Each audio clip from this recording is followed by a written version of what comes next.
All right, we're back, everybody. Thanks for sticking with us. First up, we got Snare versus Consistent Failure. Both players we've seen on stream already tonight, and this is going to be a good one. Yeah, I have to agree with you. I know for a fact that Snare, I'm pretty sure he has played this matchup a lot. What's up? I know Snare has played this matchup a lot, and I can't really say for Consistent Failure how many little matches he got here in Northeast Ohio, how much he's played. But I guarantee by the end of this set we'll know how well versed they are in these matchups. I think this is really a classic Neo matchup at this point. We got multiple little Mac, multiple snakes. I think Snare has already played a snake on stream tonight. I believe he has, yes. Ooh, very man. catching that air dodge. Nice catch there with the F. Oh, and another goodness. right back at you. Both 2 kills off the top. That's how you keep the momentum. You just don't give any extra credit. You just immediately take that stock back. And that's something that you really have to be careful when you're playing a character like Snake, especially when you're covering high with that Cypher like that, making sure that you are not getting clipped by anything. A lot of characters with really strong upwards attacking moves. Little Mac up B, definitely one of those. Alright, Snare getting some pretty good percent off here, but it is not going to go unanswered. Well, certainly not. KO punch on deck. Punch to contend with. I've seen a lot of Little Mac tonight, and I have not seen a single KO punch. And there we You go. haven't been watching Snare.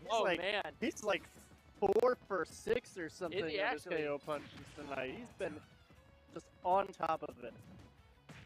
Snare is the king cheesing Neo, and I will say it until I die. All right, and very smart from Snare.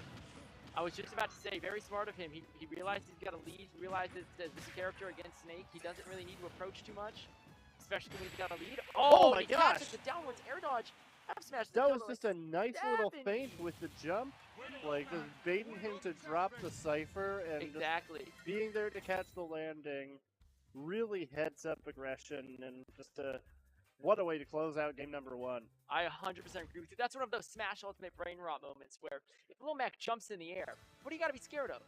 What do you got to air dodge for? You just land, right? He jumped. The ground's open. I just hit him. I would throw out any attack there. Little Mac's got the worst aerials, and I don't even think I have to say it. I think it just goes unspoken. Snare just said, "Come on down, the water's fine. I'm not down on the ground anymore." He really did the Tomahawk F smash. Really, hopefully an eye opener for Consistent Failure in this game too. Realizing that if he just goes after Lil Mac hitting the air, Snake is a really good boxing character, especially with a crazy nair. Really good downer that does like 30%. All right, getting right here to game 2 again on PS2.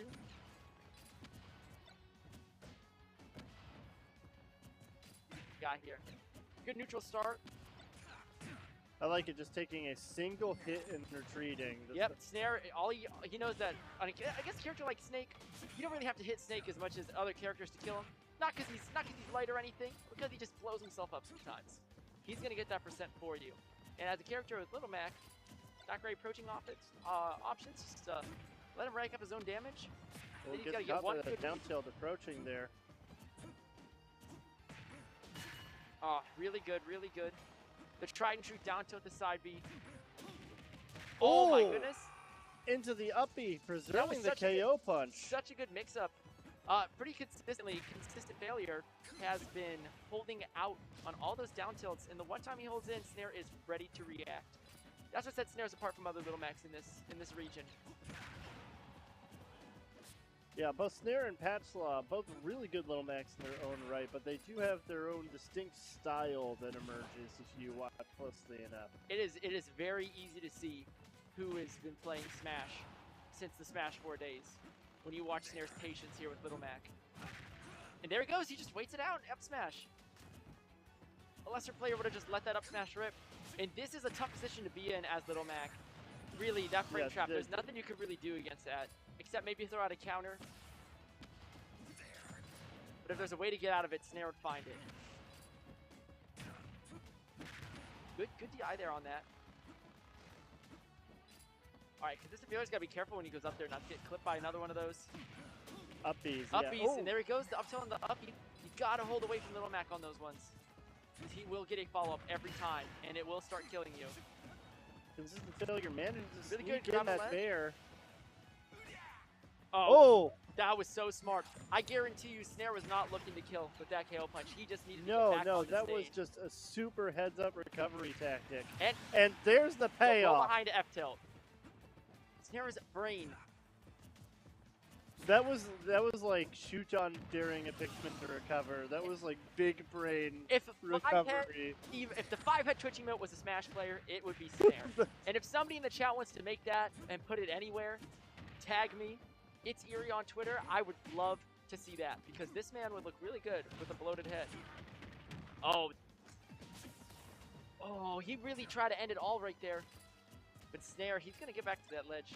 Those iframes are what he needed. It all comes down to this last stock. The percents are pretty close to even, especially considering KO punch is now online. Oh, I think Snare was feeling out that spot dodge and he didn't get anything off of it. Oh, that's not enough to get back. That's that gonna be it. That is the torture of playing a character like Little Mac. You could just be so amazing with your recovery, down airing to give yourself a little bit extra height, a perfect air dodge. You just barely missed that ledge. It is actually super unfortunate. Yeah, I think he just misjudged his fastball a little bit there because he had the opportunity to be sooner than that, but he wanted to come directly under and just let himself go a little too far. And he's sticking with the Little Mac. We all know Scenario does have also a pretty good Greninja, but I don't think we actually know how good Greninja would do in this matchup. And the Little Mac looks like it's working out. It does. It's not a matchup issue so much as needing to just buckle down and find his moment better. I agree. And the stage pick here is going to be really beneficial to him. Yeah. I see most of the only reason that consistent failure is getting damage is when Snare makes that first approach. And it's just a little bit too, you know, like right there, like. You want to talk about stages that are just a gift to Little Mac players. Like, here you have a PS2 that's smaller and has platforms that Little Mac can get onto with a single full hop. I know. Like, crazy. What else can Little Mac play for that for? Oh, very good spacing there from consistent failure, being able to punish the up B, which for sure would have killed him. Both players just throwing out kill moves, just left and right, hoping one of them walks into it. Nice F-tilt there. And here's what I've been talking about, right? Snare's got this lead. Oh, well, maybe he's off stage a little bit. He's got to work his way back to the stage. But Snare has no reason to hold in on this snake right now. He doesn't need any extra percent. Wait for the snake to make a mistake. That's where Little Mac really, really thrives, is capitalizing on his opponent's mistakes, getting some big damage punishes. Oh, very nice. Snare finding all of these nice creative mix-ups to get back to the stage. Not just to get to the ledge, but to get back on the stage where he can play neutral again. And is not an... Ooh. And right there, that's what I mean. That's exactly what I'm talking about. I don't think Snare had any reason to hold in there, especially in the air, and he lost the stock for it. And that could quickly snowball, especially on a character like Little Mac. And just one edge guard, you're dead. So it's very scary. You definitely want to be up a stock when you're playing Mac here, especially if you have the opportunity like Snare did have. Ooh, excellent back air reaction. Oh, this is very dangerous. Oh, he didn't have. Yeah, but say the side B got stuffed by one of the Nikitas. I'm wondering if he could have used the KO punch to maybe get him closer to the ledge. I'm not sure how much like ending lag that it has, if it will let you snap the ledge after you use it. Oh, very nice. That was very wonky. He did F smash him and he went nowhere. I wasn't sure if it was an F smash or a down smash, but he was still at 130 and didn't go anywhere. And he didn't even go like off the stage. Oh, right. He found it. There it is. This is still very doable. The KO meter is almost full. There it is. Uh-oh. This is a scary place to be in if you're... Oh, never mind. No, it's not. All right. This is a really, really comfortable place to be in if you're consistent failure. Whoa. Oh, that was such a good F smash. He just let go a little bit too late. Oh my gosh. This is what we're talking about. Little Mac really snowballing that percent. Snare does not care about the grenades and the percentage anymore. He wants his big swings. He says, I'm already at kill percent, so I'm going to make you get the move. Do your worst. Yeah, I'm going to make you get the move, and if you don't get it, I will find an opening to take there's that opening that he was looking for. Oh! That was so heads up of consistent failure to anticipate him swinging for that up B, dropping the Nikita in that situation, covering himself with the grenade, and just being ready to punish the up B with. Like, it was really good to recognize that Snare was definitely going to go for it. I 100% agree with you. You have to think, though, what was going through Snare's head when he realized that if he missed that, it was it. That was it. That was it. I don't think there was anything going through his head. He does play Little Mac. I think it was Little Mac go burr. Yeah, like I think it was just like, if I hit this, I win. Like that's all Little Mac can afford to think about sometimes. I agree, but you gotta think, as a character like Little Mac with so many powerful grounded options, punishing landings, with even F tilt, down tilt into side B, punishing landings has got to be your main priority when your opponent's in the air. I feel like, especially against Snake, there's not too much reason for Snare to really be going up, and I think that's really what lost him the set. Yeah. A lot of the times he lost stocks because he's just going in the air and getting punished for it. In those last hit situations, though, like, sometimes it's the predictability of Little Mac that can be like his greatest like psychological tool. You know, Little Mac is always going to swing. He's always going to go for the thing that will kill. And when you're in those like tight situations there where like one wrong move could spell the stock and you know they're going to go for it, it could be really easy to just lose your nerve and slip up. But, I 100% agree with you, but just like clockwork, we are getting into our next match. Andrew T, 0-2 Samus versus Munchie, Joker. Two very good characters, controlled by two very good players. Munchie was putting on a pretty good show earlier when he played, who was it he played? He played Spirit on stream earlier. Yes. And just kind of put on a clinic of some basic but very clean Joker play. And that's what we're seeing so far. If we're talking about clinics, you know Andrew T's about to put this boy in a clinic. Wait, Arsene's almost gone? If he would have held shield there, and there it is. The back air doesn't take it quite yet. Munchie does a great job of holding on to that. Amazing DI, and that's the Andrew T special. When are people gonna stop getting hit by that delayed back air? I've seen it happen too much tonight. It's carrying him. I mean, basically never, because I feel like it's just that he manages to condition it with the rest of ZSS's more obvious options. I 100% agree with you. Like, it'll always be something that's on the table. Andrew T, the master of the mix-up. Yeah. Andrew T is my main practice partner in this game. I know all his tricks, but the way he can just pull them all out of his bag at random, just like that, hitting that back air. Gotcha. The way he can just pull out all these, like a magician. Yeah, that back you know air. What tricks he's gonna do. That was very unfortunate. That was a Lil Mac moment right there. Yeah, it really was. But he is like a scalpel with that back air. Like it very true. Comes in at the exact right moment. Like no margin for error, and just takes stocks. All right. This twice has been a weird multi-hit interaction. No big punish off this. Andrew T just trying to keep his movement ambiguous, hoping that Munchie will slip up on trying to get back on stage and eat a pretty hard punish. You know, things that Zero Suit has, such as Nair kickflip, Nair anything. Oh my gosh, that was so much going on so fast in that edge guard situation, but Andrew T does manage to make it back to stage, even with Joker Gun beleaguering him. That's another telltale sign of a seasoned player. A lesser player would have, after they got hit by that first down gun, panic option, up B, panic option, air dodge. Andrew T just kind of waited. Just kind of waited until he was out of that hit stun. Just goes right back to the ledge. Needs that iframe. Munchie doing a really good job in neutral this last stock. Really not giving Andrew T too much to work with, especially no Arsene. Uh-oh. Oh, that is... Oh my goodness gracious, stayed by the Arsene there. And that was greedy. Yep, In some ways, I respect it, but it definitely didn't work out for him there. But Andrew T does have a lot. Oh! Just like that.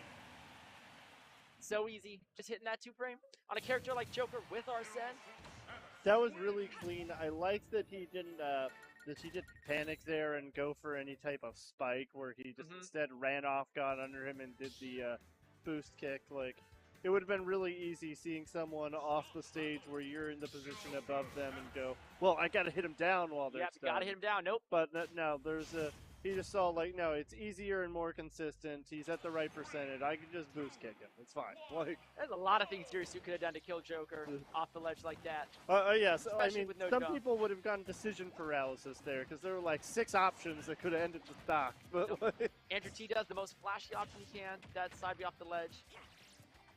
All right, Munchie doing a much better job playing a bit patient on this first stock. Way more patient than he was last game on his first stock. I remember he was just kind of running in. Run into Andrew T grabs, run into Andrew T's airs. Very nice grab. Andrew T made that first game look pretty darn convincing, and that was with an SD, actually. I forgot that happened in the same game. All right, let's see. How's Munchie getting off the ledge? Just regular neutral get up. Shielding that Zaire. Something that Munchie might have to start doing if he wants to beat a very good ZSS like Andrew T here and start parrying those Zairs. I mean, that is Zerasu's kryptonite. You can parry those Zairs, has a lot of end lag. Munchie does manage actually to get the Arsene down air on stage, but Andrew T with the SDI and a really... Another SD from Andrew T. This is a little bit uncharacteristic. Yeah, definitely. Andrew T usually, very recently, has been expertly piloting Zerasu Samus. For those who don't know, he used to play Ness, who is one of the characters that's easiest to SD with, but it doesn't even matter.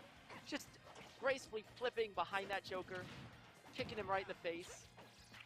You said you take him to the clinic. Well, I think Andrew T is a surgeon.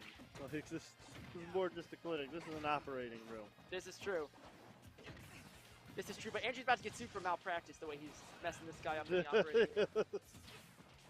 The analogy's gonna get messy by the end of it. I really hope he's got hopefully he's got good lawyers.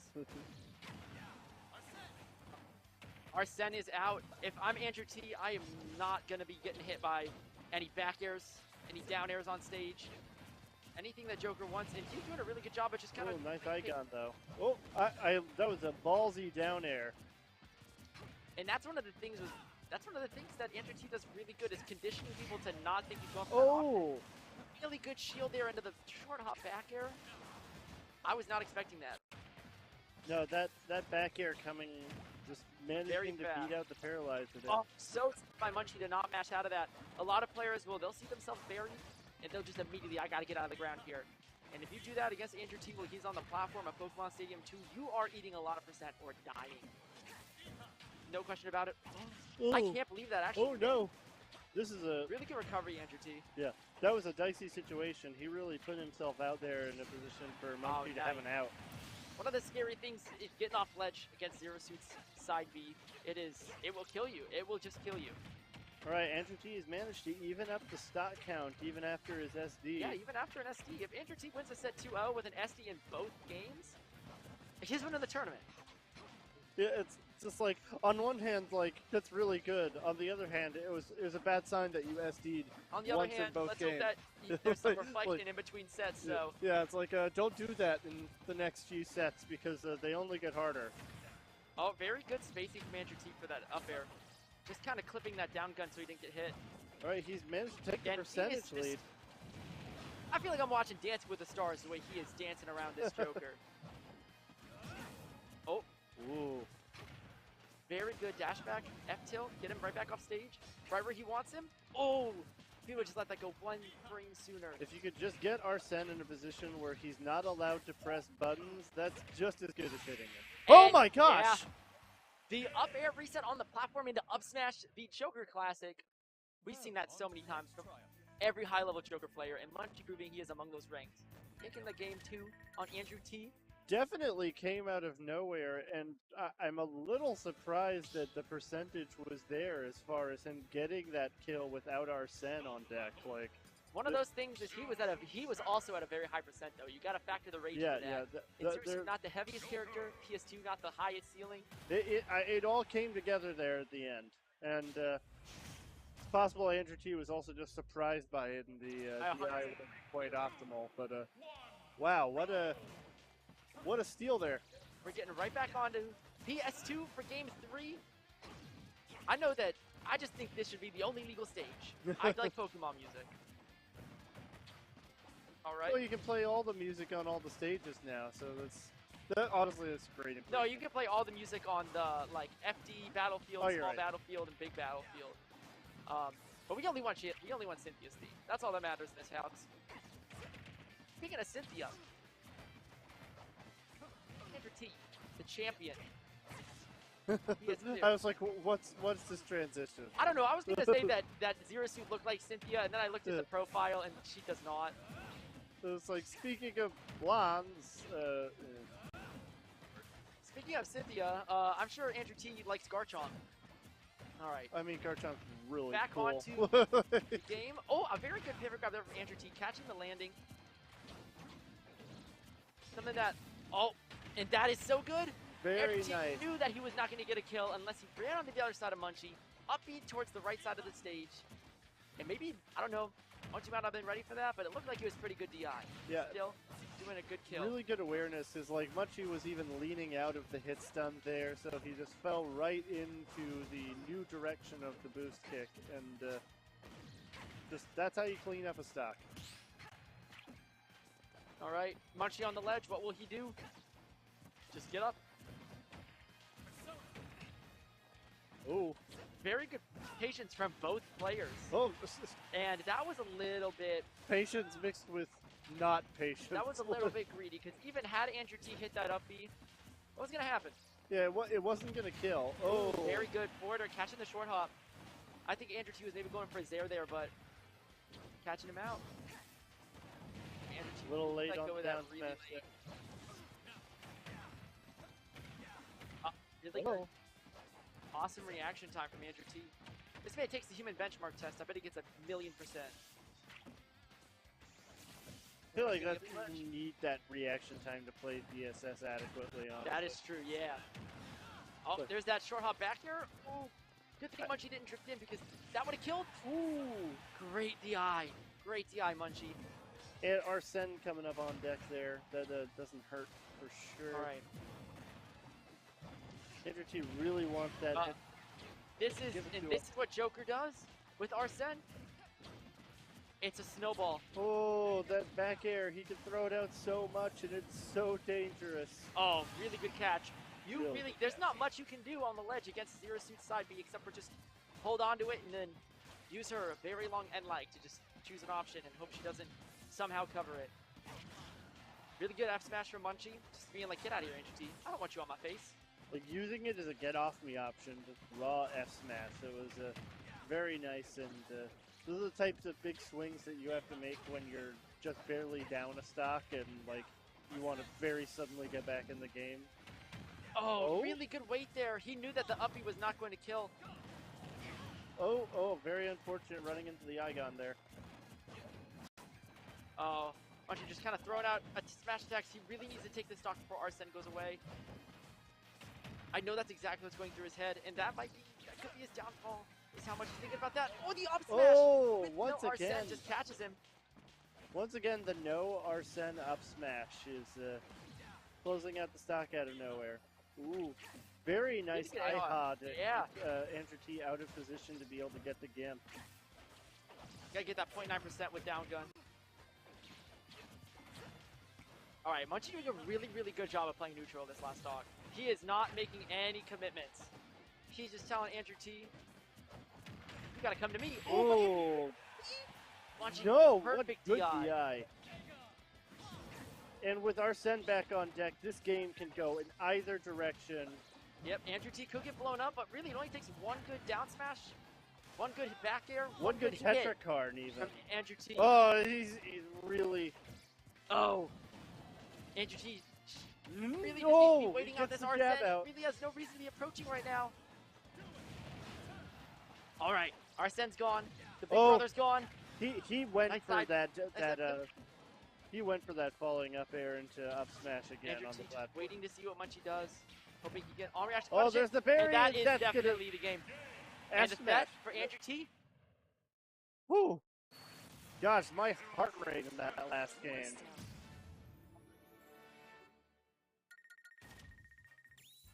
All right, good luck, Erie. Oh,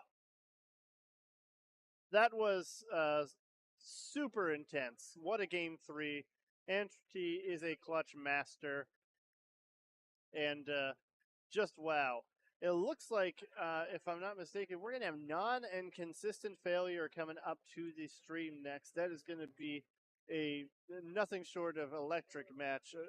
Either one of you, just go ahead and jump on, grab the mic. Yeah. Why not? Let's try it. All right, I am being joined on the mic by. I am Spiral out from Oberlin area. Here with Consistent Failure. He's our #1 PR, so we're going to cheer him on. Well, consistent failure has been doing pretty good for himself on the stream so far tonight. Already got 2 wins on stream as far as I know, and yeah, now he's going up against Non. So this is going to be a tougher one for him, I'd say. Yeah, so it's nice to have a little bit of a change of pace because I've seen so many of Consistent Failure's matches at this point. So it's interesting to see him see how quickly he can adapt to all of these new players that we don't really have any experience against. Yeah, and he's had close sets too on stream. Every game's been really good. Yeah, no, he's good at just taking a moment to kind of look at the scene he has before and be like, all right, how do I get in here? And he's always been really good at kind of taking his time to learn how to adapt to whoever he's going up against. Capra 1332 says hi, Spiral from Oberlin. Yo, what's up, Capra? How we doing? Mind giving me a little bit of background on Non really quick? On Non? Yeah. All right, so Non has played a lot of characters. He originally came onto the scene as a Lucina player, got some notoriety. He took a set off of Leon at one point. He got a lot of attention, but now he plays Joker, sometimes Pura Mithra. He's consistently top 2, top 3 player in Neo, and at this particular weekly. So this is going to be, I'd say, an uphill battle probably for Consistent Failure. Non is just a shark of a player.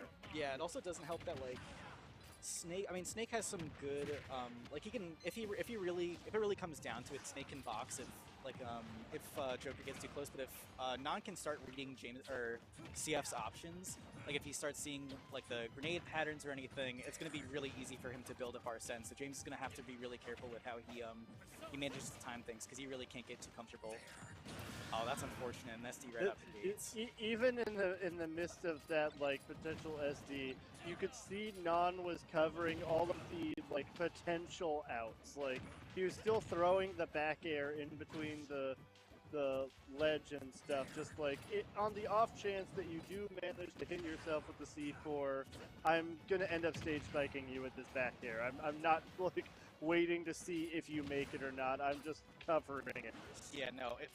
As long as Non Oh, can kind of keep... oh, wow, almost my got the kill goodness. there already.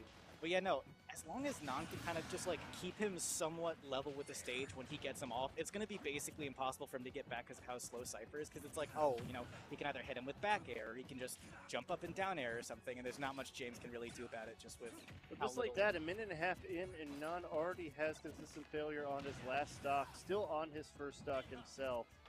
He's just putting on a clinic. Yeah. Oh, managed to barely scrape him with the up tilt, but even then, it's still a 2-1 game right now, so... They say almost only counts in horseshoes and hand grenades, but Snake up tilt works just as well. Yeah. You could be halfway across the screen, it'll find a way to hit you anyway. And it only has to sort of hit you to count. Yeah.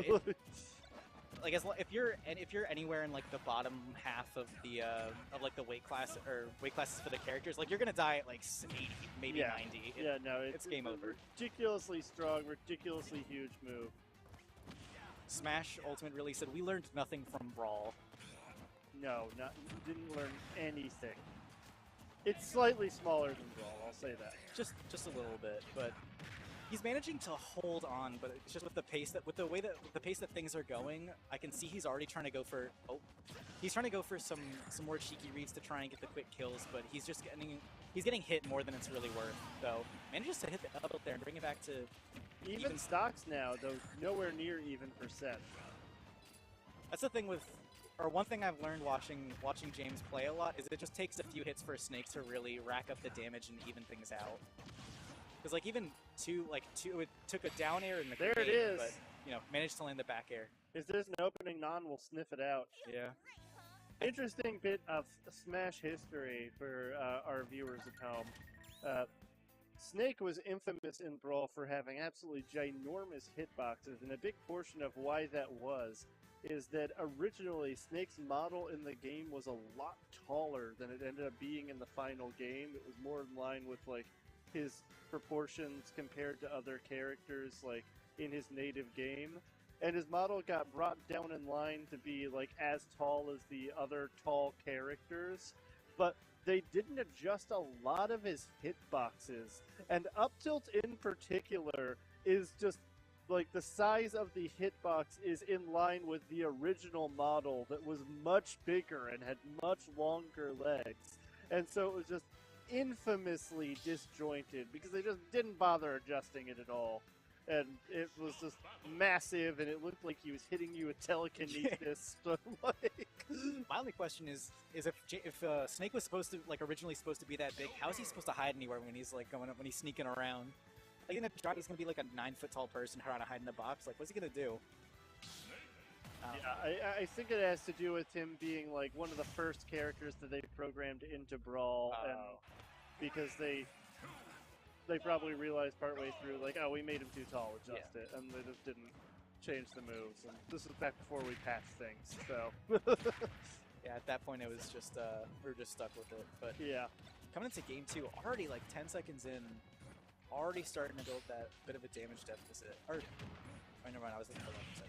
Oh my gosh! Almost just got the early kill there, but it looks like Nana's gonna, like you were saying, he's just sniffing out those openings immediately, starts bringing the damage back with those nice. He got hit by a fair on stage and managed to punish it. Like, put that in perspective, like, he's always ready. Yeah. Like, and especially just, it makes it so hard for Snake to really do anything off stage, just because Joker has so little end lag on all of his moves, and then on top of that, you have Arsene just making it so that you can kill really early.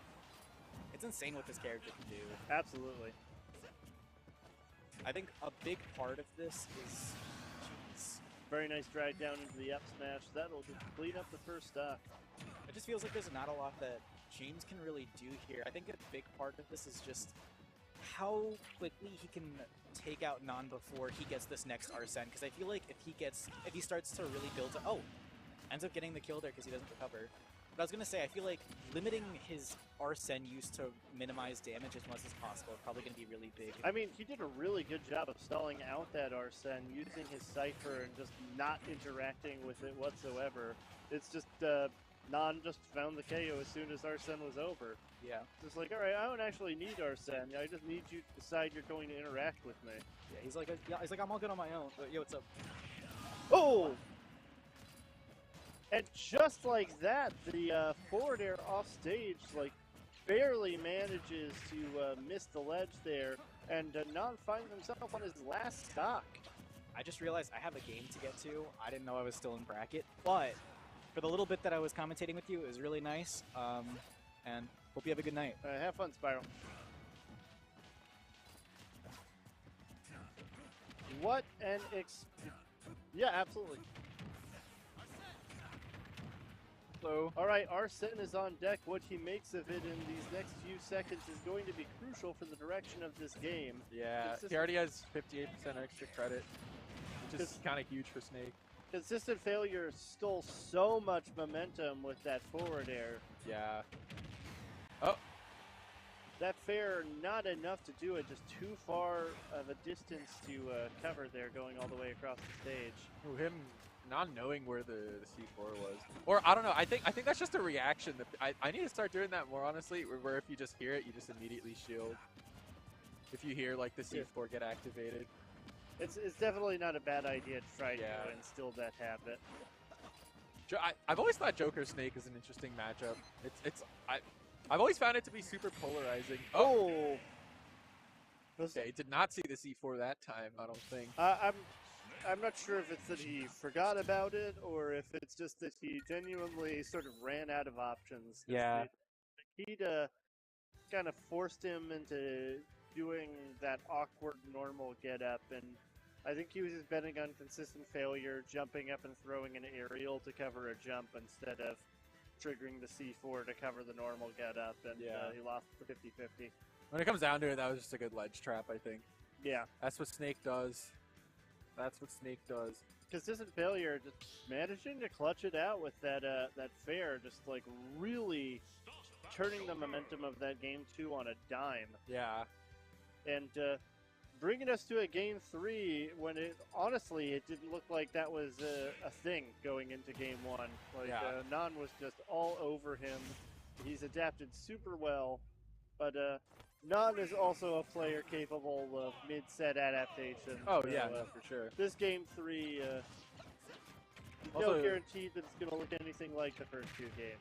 Yeah, also, James, no stranger to Joker. At Oberlin, we have a lot of Joker players. I play some Joker as well. So, he's got a lot of experience in the matchup. He just generally adapts very, very well. But, like, as you were saying, yeah, Nan is also very good at adapting, as we've seen. So, man, Consistent Failure is running away with this first stock right now. Yeah. Nan is taking a 116. lot of bad trades. And Arsene is gone. Just like that. Totally wasted Arsene and a huge amount of damage on Nan. Yeah. No, this was Nan's counter pick, which, and this stage should be pretty bad for Snake because he can't ledge trap as well because of the hanging platform. But yeah, CF kind of. I actually think it also helps with the with Joker's ledge guards because it's easier for him to chase high. Yeah, no, that's true. Obviously, Snake wanting to recover high most of the time, especially in this matchup since Joker can't really do much about it.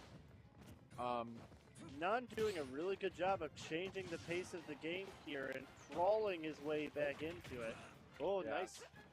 If he had Man, Arsene, that one of those definitely up B tethers lands in the blast zone. That could be curtains. Yeah. Oh, I'm trying to go up there, but yeah, Joker just can't really do it that well. At this point, even if Consistent Failure takes this first stock, Nan has just done such a good job of getting the percent back on the board, but he does indeed steal it back. Okay. Oh, Dash Dance into the C4. I don't know if he didn't know it was there anymore or what, but I think he definitely forgot about it there. That was just a matter of forgetting. But it's a big stage, and it can be hard to see it when it's all zoomed out like that. yeah. Ooh. They're kind of just destroying each other on that platform here. Yeah, they're slugging it out right now. Yeah. But Nan is getting the better end of it, and Arsene's almost on deck. Oh, it was an interesting upbeat. Oh, the runoff back air. That was nice. All right, that was an interesting back air from CF. The only reason we had oh my goodness, that good DI, that good match DI. was almost Let's huge. go. Oh, Nice back air. oh, let's go armor. My goodness, but he got so much percentage on him during that Yeah. end guard. And the moment Nan takes a hit now, Snake can bring it. Arsene is on deck. Yeah, they can bring it right back though. This is looking dangerous. Yeah. No, that up air will be enough when you get Snake to like 180 and you have Arsene. Up air will take it in and of itself. You don't even need to combo out of it. Yeah, Arsene Joker just hits so hard. He just hits so hard. And unreasonably fast. Yeah. When you watch Arsene Joker just throw out like 3 back airs in less than a second, you're It just should like, not. Should not be why like can that. it do that? You know, each and every one of those back airs would end your stock in a half. Yeah. Oh. Okay, now I'm just kind of spacing out with back. Oh. Ooh, Okay. We cannot count CF out yet. Physical. We cannot. Oh my God, going for that forward air. We cannot count CF out.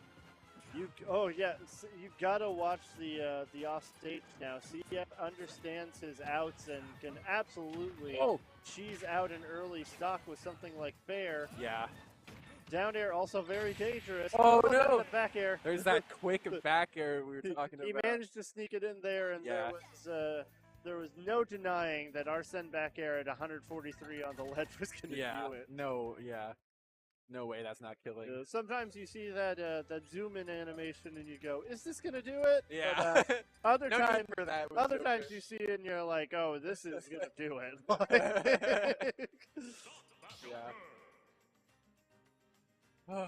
Oh, I forgot. We're in the top part of the we're in top 8 now. This is a best of 5.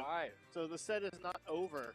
I definitely was waiting for the 2 players to leave the set because I thought Yeah. I won the set.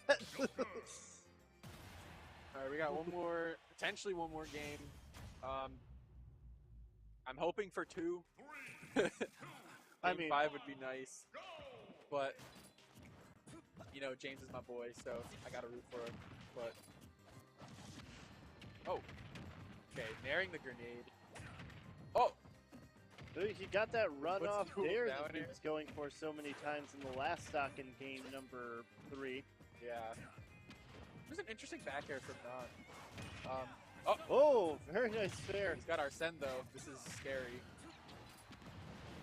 Yeah, it's another benefit of the Kalos platform there for Non is that those cheeky fairs out of disadvantage that CF likes to throw don't result in stocks. Yeah, James is putting a lot more of his money on the line this set.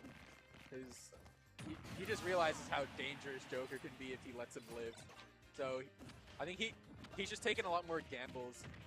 He usually likes to take it slow and like rack up percent and stuff, but like that benefits Joker a lot. Yeah, Non especially is a momentum player that will not let you slow things down. Like if you're not setting the pace versus Non will set it for you. Yeah. And it won't be what you want. Yeah, CF doing a good job recognizing that too. Although those fairs he's doing are pretty risky, and he's getting punished for it. They've hit a couple times, but I think The Non's percents catching are on. so even right now. Yeah, I want to give Non the slight edge because he's got Arsene on deck, and yeah, this is looking scary. James in an awkward position right here. nice fair. God, Arsene normals are so good. Oh, he just barely avoids the spike hitbox and my avoids so many back The airs. recovery, that was a great mix-up. Oh, Oh, he's dead. Non says, "Oh, but I have my up B now that I am not Arsene anymore. So if you go super high to avoid me, I can get you." Oh wow, that was a great combo. It was. I Really like that abusing he that platform. did an air stall basically that kept him from getting hit by the grenade while still getting additional damage on the board. Like, great recognition of that top platform. That top platform really coming in clutch for now. We got okay. that was a really nice setup. Shout out and to 0%. here we are, last stock once again, and consistent failure, definitely aware of his outs, knows that he's capable of sort of cheesing a stock out of nowhere. And Not is going off stage a lot for someone who should be aware of that. James playing it super safe right now, though. Good out of shield down air. Oh, the foxtrots. That was crazy. Really nice Igon. Oh, this is so scary. For Non and CF. Oh, my. Oh, careful. Careful, SpongeBob! No. Oh, Careful, my SpongeBob! God. He was behind him. He was behind him. The up smash does not care where you Oh, are. my God. Yeah. All right, Non takes it 3-1 over consistent failure, but failure put up a darn good fight. Yeah. Oberlin should be proud. Was this, they're in losers, right? No, that was winners. That was winners? Okay, semis. yeah. So James getting Non second moving chance. on to winners finals, where he'll face the winner of Cytonics and Andrew T, which I think is what we're getting next. All right, so James has a second chance at life here. Yeah, he will face the winner of Leia Realms and Munchie in losers quarters. Yeah. So he's potentially facing another Joker or a Wii Fit trainer. Oh yeah, I know James has a lot of experience in the Wii Fit trainer matchup because the second best player before I went to Oberlin was a Wii Fit trainer player for a while. Ah, So I would assume he's got that matchup. I don't know what it is unlocked. with Northeast Ohio and the Wii Fit. Just an unhealthy amount of them. Yeah. It's kind of ironic there being an unhealthy amount of Wii Fit Yeah. trainers. Neo picked like 4 like very oddball, uncommon meta characters and just said, "What if we had like 5 relevant ones of each?" Yeah, character?" yeah. It's like, all right, Young Link, Wii Fit trainer, King DDD, Little Mac. Yeah, run it. Let's Yeah. There definitely is a lot of like obscure character variety here, I will say. The only one that's like not weird is that we have a lot of snakes now, and it's Yeah. like, well, at least that's like to be expected, sort of. But Yeah, Snake is pretty common, but like to have like 3 or 4 in a tournament this size. we see like Young Link versus Wii Fit Trainer on the stream, and it's just like, oh, we've already seen this match tonight. only in Northeast Ohio.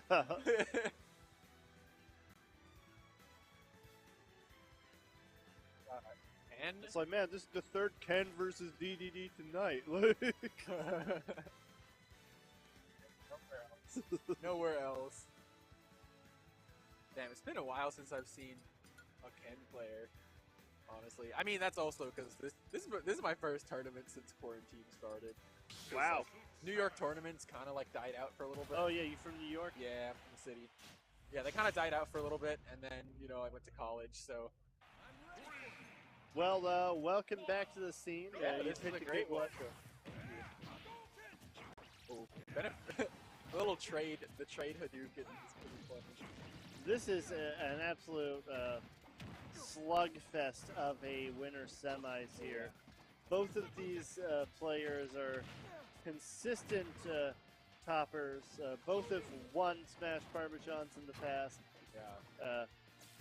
Both make it to first and second quite a bit. And them gatekeeping one another from winners finals is an interesting situation. It's just how stacked this particular weekly has been.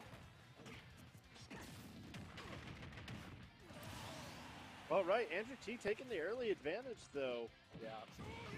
Oh. Okay. All right, Ken. Really nice DI from Andrew T, though. Staying with it. I don't know what it is about. I'm never prepared for the Shoryu. I'm never prepared for it. Well, you will see plenty of Shoryus with Cytonics on the screen right now. Yep. That's his problem solver right there. Ken is such a cool. He's such a cool character. Honestly. Oh. Going for that early flip kick there.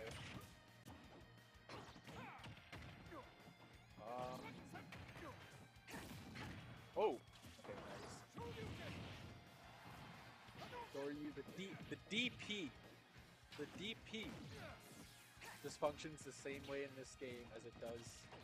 Both of these characters can be so explosive from this percentage range where it's just like they just need the right 2 hits to follow up into their big oh my gosh. Or you could just get that offstage down air and just obliterate the stock Cytonics. Damage. Damn, 39 from 3 hits. Yeah, and now you're at 67, and if you get hit by an up tilt, that could just be the stop. Yeah. Oh, okay. That was a really interesting flip flip kick onto the Tatsu. Like, it looked like the Tatsu should have traded, but it didn't. Yeah. Flip kick is weird and it cheats. Oh. That's my technical analysis. Oh. Alright, there's the Shoryu. Oh, but Andrew T's still in it. Ken Shoryu's so good, because you really just need any hit of it for it to connect. With Ryu's, I know you only need you only want the beginning part. But with Ken's, you can just throw it out and it can kill. Oh. Alright, really nice drop down aerial. Oh, really tries scary to catch for the kick going over. Oh! Oh, is he Andrew dead? T sees his He's opportunity. dead! Wait, that's it. Andrew T Oh my closes god. out.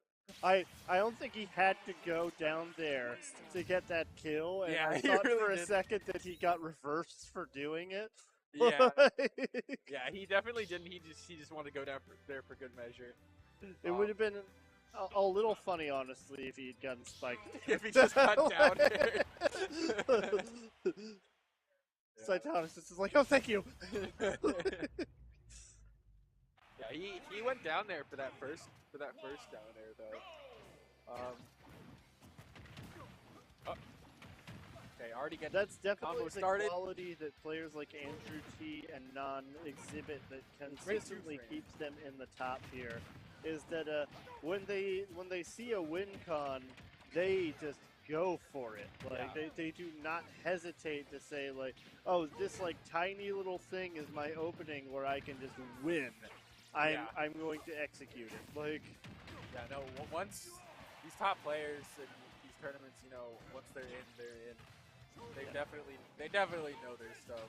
Yeah, I always equate it to like a shark in the water because like they smell blood and they just go right for it. Like the slightest chink in the armor or sign of weakness, and they will just be right on it and they'll just tear you apart. Oh yeah.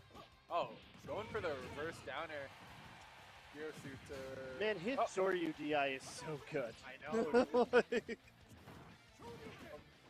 Like, going the other way. DSS is not a heavy character. Yeah, he definitely just. There are a lot of moves that a lot of people like don't know how to DI. Like a lot of people don't know how to DI Bowser Bomb, or is that Bowser's side B? Bowser Bomb. All right, Bowser side B and Charizard up throw. A lot of people don't know how to DI it, but yeah. This is a really even-looking game. Oh! Okay. There it is. You get that conversion high in the air, then the Shoryu will kill a lot earlier. He smelled blood. He smelled blood. Okay. Doesn't get the spike. Cytonic's still in this stock. Cytonic really wants to get some extra credit here. All right, 14%. All right, get some good damage now. Taking that all the way to the bank, honestly. In the quick 64. Oh! Big conversion.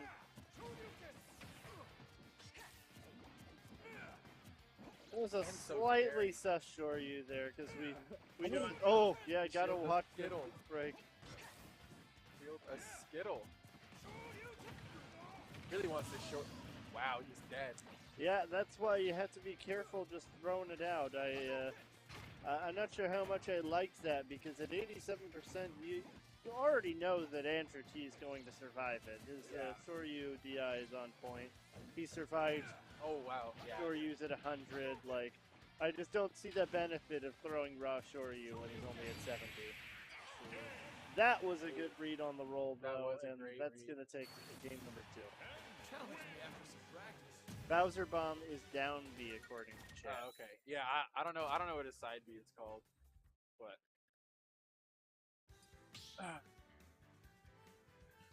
I'm used to people calling it Bowser side, like Bowser side. Just like suicide. Yeah. Bowser side, Chroma side. Melee, the curved side.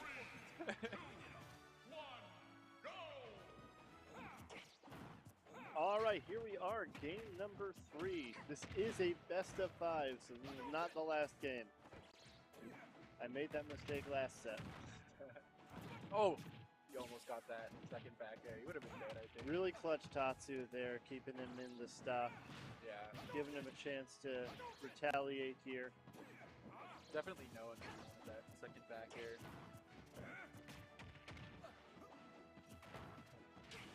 I'm kind of just trying to feel each other out. They're both at percents where they could just take any hit to the bank, really.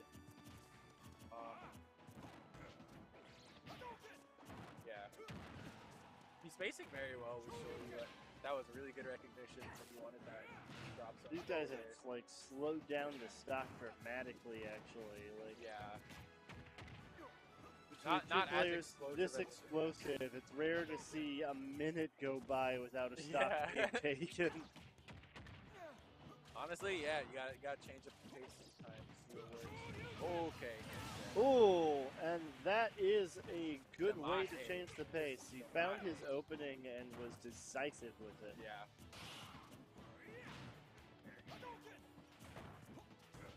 I love the sound effect of Ken Ryu parry. Yeah. It's Oh my god.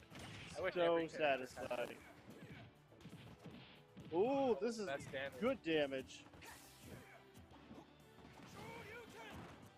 Trying to catch his jump. Oh, wow. Oh my goodness gracious. That Speaking of sequence was explosive. incredible. Yeah. Cytonix actually still on his first stock has now forced Andrew T to his last stock. We didn't have any stocks at all in the first minute. Yeah. Cytonix has taken 2 stocks this minute. Like, it's a change of pace. Yeah. Titanic's definitely finding his groove. There's a Alright, good up DI air is check gonna from find Andrew the T take. with the up throw. Cytonix passed it, but got taken out with the up air, so it is what it is. Yeah.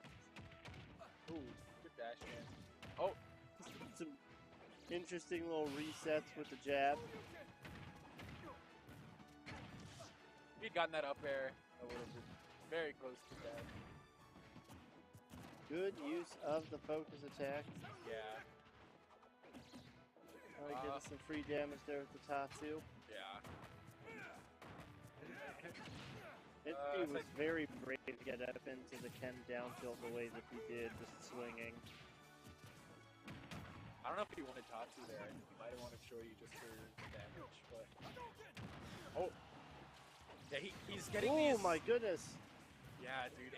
Andrew T is definitely calling out a lot of these Hadoukens in neutral. Oh, he almost died. Yeah, he's definitely calling out these Hadoukens in neutral. Sneaking in much back airs and forward airs. Gotta be careful with these Shoryus. I know they can end the game, but you risk giving up a Oh. lot. Oh my goodness! He wants it so bad. He wants We've it. gotten 6 Shoryus so far. Since Andrew T hit 90%, we've seen 6 Shoryus Alright, fail he's to at, connect. he's at 154. This is scary for Andrew T. Like, you don't even need the Shoryu now. Anything. He just wants it. He's hungry. Kinda getting Oh, is that desperate for it? Kill options. Oh, really nice SDI. Oh, Okay, yeah, there's the there you back go. air. Alright, that's 2-1 Cytonics. Oh my gosh, that was so That was ridiculously crazy, fun. yeah. Taking the all-important game 3, giving himself counter-pick initiative for the rest of the set. Yeah. We'll take Cytonics taking a little breath there. Yeah, he was Realizing that he could have lost that very, very quick. oh my gosh, Yeah. my heart. All right, there is no rest to the wicked. We're getting right back into it. Game number 4. Still on PS2. Cytonics doesn't feel the need to exercise his counter-picking powers just yet. Yeah. Oh, I guess it's Andrew T's counter-pick right now. Oh my gosh! Wow. Andrew T did not waste an opportunity there. Yeah. Cytonics showed a little bit of weakness. Oh! Nope, not yet. These past 2 games have had very explosive starts. Except, I mean, Ooh, I don't know, like, that, except for think like if that the up like the tilt had first, landed, that would have been the stock right there. yeah. I'm trying to space. Oh. Okay, yeah. Trying to space him out with Nair a lot. Scary. A really good job placing these airs. Yeah, just zaring and zaring, just pestering and pestering. Yeah. It's like I took an early stock lead because you put yourself in a bad spot, and I really don't have to play a committal game here. Oh, no up smash? Thought he would up smash from there. Okay, Oh, Cytonics. That's it. Yeah. I Cytonics. was about to say, found it over. Cytonics struggling to take Yeah. this first stock. Yeah, no, Andrew T. Oh, Oh, good DI. nice. Great Cytonics. DI. And managing to not get hit by that back Yeah. air too, like nothing short of outstanding to get back on the stage after that. The no mix up, even though Oh, he's been caught for those Hadouken many times, sticking to his game plan and it working out. DI check with that up throw. Oh, Yeah. gets hit with the fair. Oh no! Oh, That Nick was again with really the Hadouken. fortunate. Oh, this is big. Oh my Oh, god! and that rage though. Oh my god! It's Rage Ken, ladies and gentlemen. Died at like 80 after it. Oh my gosh. That was nuts.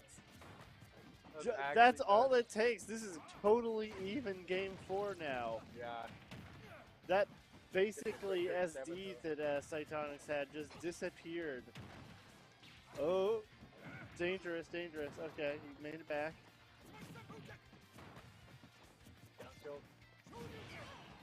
Just a Okay, that was a good raw call out. run up, shore you. Okay. Run up DP. All you FGC players know about that.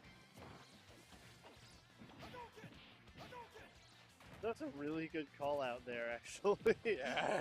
like, the jump came significantly after the projectile, but it still landed, so, like. Oh, Ooh! didn't get the true sure you can. That definitely would have killed. Oh, this is bad. This is bad. Ooh! Shield being A lot of skittle. field pressure. Oh, Titonic's definitely not afraid to throw these short. no, he has no fear of losing from whipping a Shoryu. It's a gift and a Oh curse. no! On one hand, it means he can always throw. God Very damn. nice. Cytonics with the Wow, good stuff. pseudo upset, taking it 3-1 over Andrew G. Yeah, good Yeah. stuff to Cytonic. It's a gift and a curse. On one hand, he can always throw the Shoryu when it's needed. On Yeah. the other hand, Honestly, he yeah. is capable of throwing away games. Yeah. Because he tried to force the Shoryu He has a no little fear, too man. hard. He's But got no fear. oh Alright. my goodness gracious! Anyway, I'm gonna go see what's going on with Am Bracket because I might have to play, but it was very good commentating with you. All right, see you later. Whew. Cytonics with a hard-fought victory in game number 4, and he's going to be moving on to winners finals where he'll face off against Nan. But don't worry, Andrew T stands. I know there are a lot of you. He's still around, going to be having his second chance in the losers bracket, and is not out of the woods yet. So we'll see what happens. I like their hair. Oh, the other commentator. Yes, he had some very luscious locks.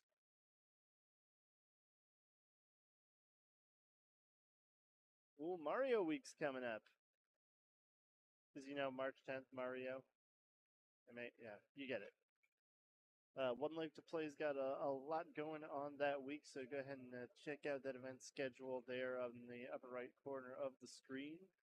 We're getting ready to deliver you another match here. It looks like it's going to be Consistent Failure versus Leia Realms, who came in on top 3-1 over Munchie off stream.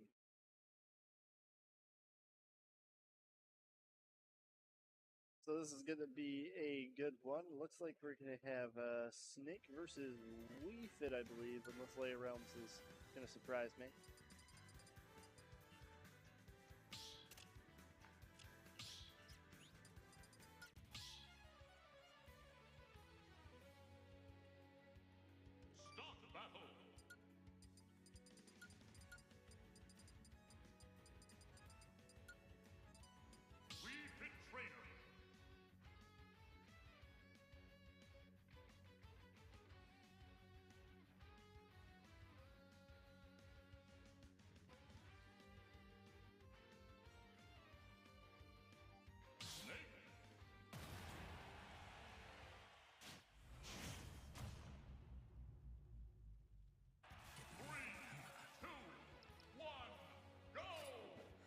All right, here we are, game number 1 of this losers quarterfinal match, Consistent Failure versus Leia Realms. Snake versus Wii Fit, it's a Neo matchup, that's for sure.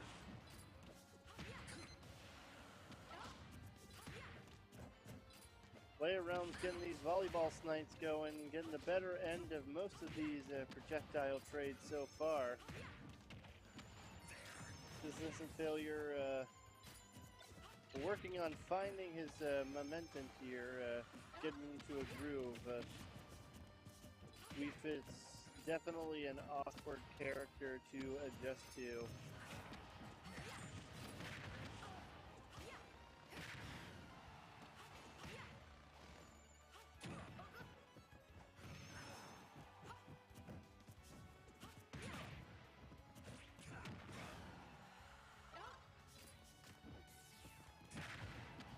Alright, deep breathing's on deck, 152%. That puts basically everything as a kill, so very nice grab there. This Failure stalls out the deep breathing.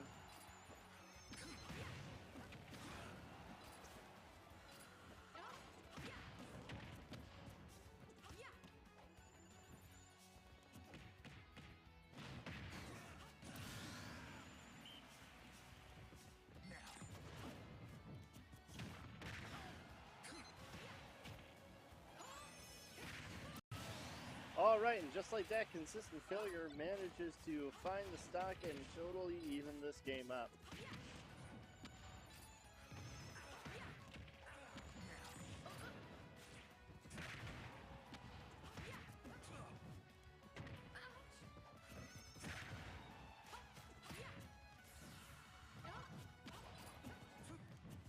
Nice deep breathing off stage.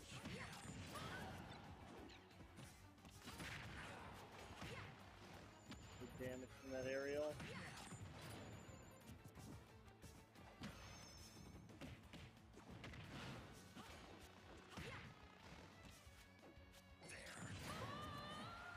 Ooh, very nice C4 there. Consistent Failure actually finding the second stock and taking a stock lead here. Layer Realm's going to have to make an adjustment.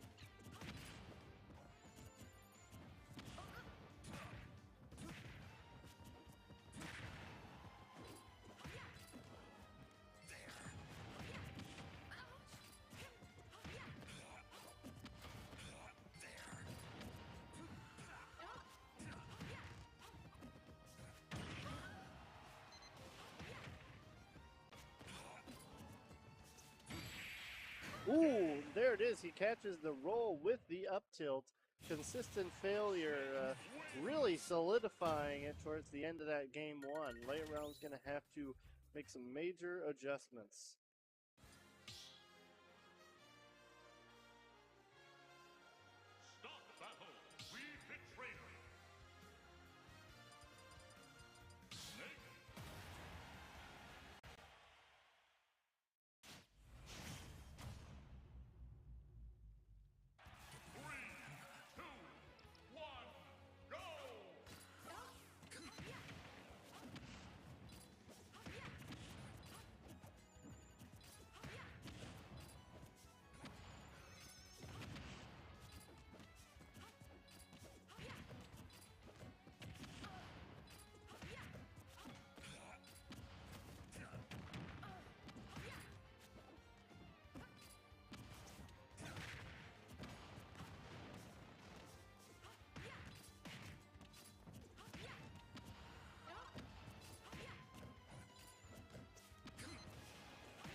Alright, both players are just slugging it out right now, these projectile trades.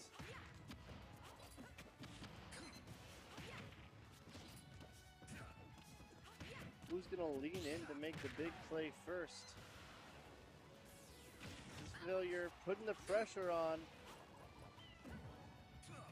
Layer Realm manages to get around the Nikita, but takes a lot of damage for it.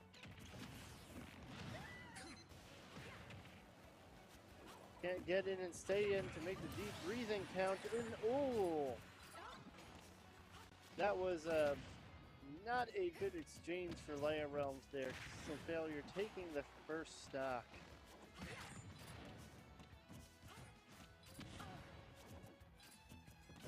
Failure just refusing to interact with deep breathing, and that is a wise decision on his part.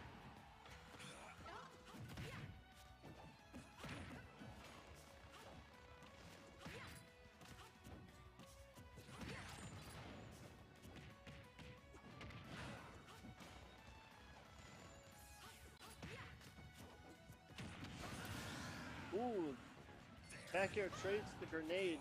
Layaround's getting the better end of it, tying up the stock count. Oh, goes for the spike, but ends up getting counter spiked. Consistent Failure's specialty seems to be that fair as he's coming back to the stage.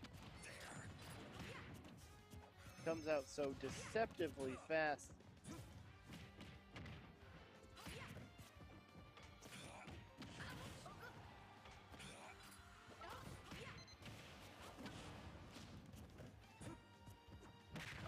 Yeah, Little Bird, we have multiple Wii Fits here in the video. So good pop in layer realms for sure.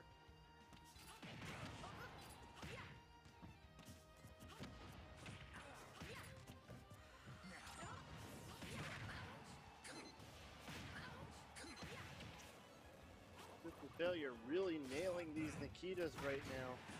Putting the screws to layer realms.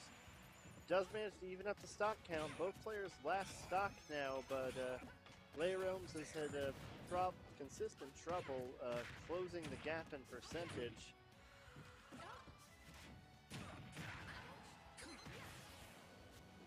And we see it every time Layer Realms manages to get the deep breathing online and is within inches of potentially swinging the momentum. It just gets outboxed by Consistent Failure on the approach and ends up eating tons of damage for it. Mission accomplished. Layer Realms is slightly less consistent with attendance, but he's definitely up there. Stop battle, Wii Fit Trainer.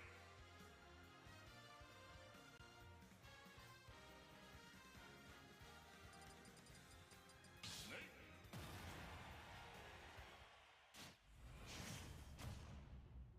Yo-yo! I have returned from my AM bracket run, and we're ready to see. Wait, Consistent Failure and Layer Realms. Layer Realms. Gotcha. We're in game number 3. Consistent Failure sort of had a stranglehold on the set so far. Yeah, it's like I feel like every single time he gets Layer Realms off stage, it just feels like he's able to apply more and more pressure because he's picking up on all these habits, and it just doesn't feel like Layer Realms can do anything other than try and toss it. Is it like a medicine ball or something? Volleyball, soccer ball, Whatever it is. Everybody calls it something else. Yeah. But it just feels But like... yeah, it seems like he managed to get like 50% every time he gets Layer Realms off stage. Yeah. And the other thing is like Layer Realms like keeps on like trying so hard to get an opening to use deep breathing, and every time he gets the deep breathing off, he approaches to like win some neutral with it and get some momentum, and he just gets outboxed and ends up taking a huge amount of damage, and the deep breathing is over before he gets out of it.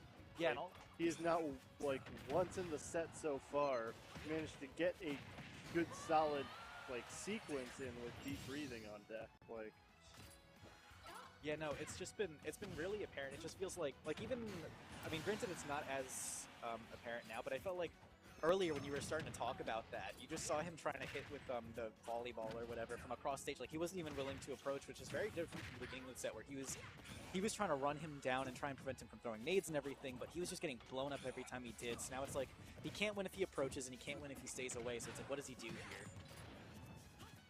it's like, at least twice I've seen, like, he gets the deep breathing, goes for an aerial approach, and just gets F-tilted as he comes in for it. Like, oh, that...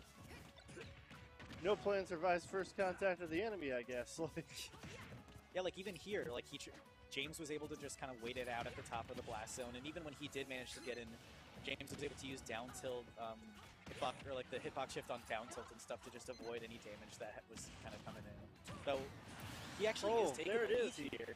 He took the lead there. He managed to sneak in the The deep breathing back air, gosh, I couldn't come up with the term for some reason. I'm kind of wondering though how, because even with having the lead, I wonder how he's feeling, because it just feels like this entire game, consistent failure has been just applying so much pressure that even when he is having that stock lead, we question like how long is he going to be able to hold on to that for, just because of all the stuff that CF can do when he's off stage. Yeah, he's really struggling against Nikita, I've been seeing. Because this was the same issue that like Snake was having earlier when he was playing against Joker, where it's just like the recovery's so slow, you know, he can't really do much if he decides to throw out a projectile or something off stage like Nikita. Especially something as good as Nikita. Like, what do you do with that? It's silly. Well, like, I mean, a couple times I feel like I've seen Leia Realms go for the up B when he's really close to the stage and get hit by the Nikita. When he was in range where he probably could have just directional air dodged and not gotten hit by the Nikita. Yeah. Like, I understand not wanting to take the risk of, like, just barely not reaching, but, like, you're... Ooh! Manages to take the game. I'm very impressed. The momentum was just not going in his favor for most of that last stock, and just got a couple good hits together that made it happen at the very end. But I think that he's just going to need to play very, very patient with this game, because I feel like when he tries to rush in is when he really ends up getting all that damage off, or consistent failure ends up getting all that damage off. So if he can just like wait for that opening rather than trying to force one, I think that's going to be big in trying to maintain or like stay in this game. yeah, one of the big things about like playing against Snake in particular is just like, it's one thing to like conceptually know and say like, oh, I need to hang back and play slower.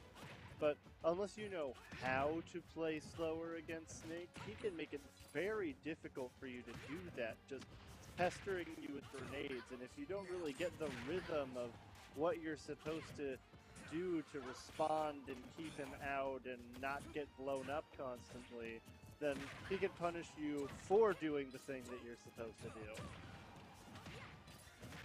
Yeah, it's... God, even here, it's like you feel like you have an opening on Snake, but with how fast nade pulls are, it's like you can't even really... Unless your combo is 100% true, you run the risk of just getting blown up and then Snake getting a reversal or some... Or, you know, just hitting you with back air or something, and then you end up taking 30% for trying to get a combo on Snake. I mean, grenade pulls frame 1, yeah, but there's really no such thing as a true combo. Faster than air dodging. Which, balanced. Balanced, Sakurai. That sounds super balanced. Thank you. Like, just on paper, like, oh, it's faster than air dodging? Well, why? Looking at you, Pyron, with your, with Foresight. It's kind of... It's a little bit of a silly thing. Oh! Oh! Off the top That was a with nice the volleyball. That was nice. I was honestly surprised, because I feel like this, for a lot of this game, whenever he throws those out, he hasn't really managed to land a lot of those, especially when trying to hit them from up high. So I'm a little surprised he managed to get that. But this could be the beginning of him starting to understand, like, if he can get a handle on those jump patterns and start to nail those from a distance. Wii Fit Trainer has a lot of strong tilts, so like if he can just rack up damage from afar without having to deal with a lot of Snake's more explosive combos up close, he might be able to clutch it out. You can see that, like, at a distance, like, Leirum's is having trouble figuring out how he's supposed to out-tempo the projectiles, because he keeps on, like, finding that once he shields the first grenade, he no longer has frames to throw anything else, and he just has to shield the next few things, and he's just constantly behind on the tempo. I think a big thing is just the fact it's like a really simple way, is especially when Snake is just camping from the other side, you kind of just have to move forward a little bit just so you can get around, because if you wait too long and if you just stand in place, obviously you're going to get the one that he Oh, straight. very nice up there. He really had to work to find that opening. Yeah, no, he really... Leirums is starting to really find his own in this match, and granted, he's still getting caught by those grenades, but not as much as he was And he's still maintaining a pretty strong lead, though. With Snake, you never know, just because, like, you have up tilt, you have down air, you have back air. It's just He's doing a much better job of avoiding the kill moves and actually sneaking in his own. Like, he's not winning the majority of neutral exchanges. He's just being decisive enough. Whoa! just Man, run up and deep- forward tilt, I guess. Deep breathing is kind of nasty. I'm not gonna lie. He literally. Look, What percent was he at on that? I don't think he was too high. he wasn't very high at all. I just missed the replay, unfortunately. I could have told you. He was less than 100, I think. That was a sneaky stock.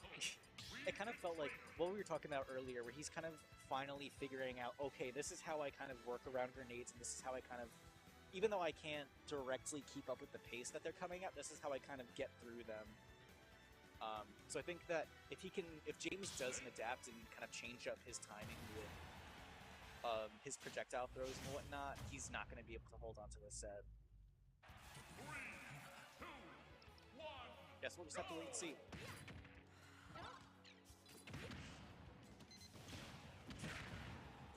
Ooh, really nice start. Oh, wow. Oh my gosh.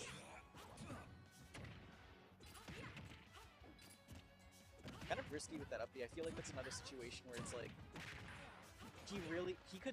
It's another situation where he could have just air dodged in. He risked getting hit by something, even though CF didn't manage to punish it. It's still situations that it's too risky, especially with the set. Well, count this is being so potentially big here.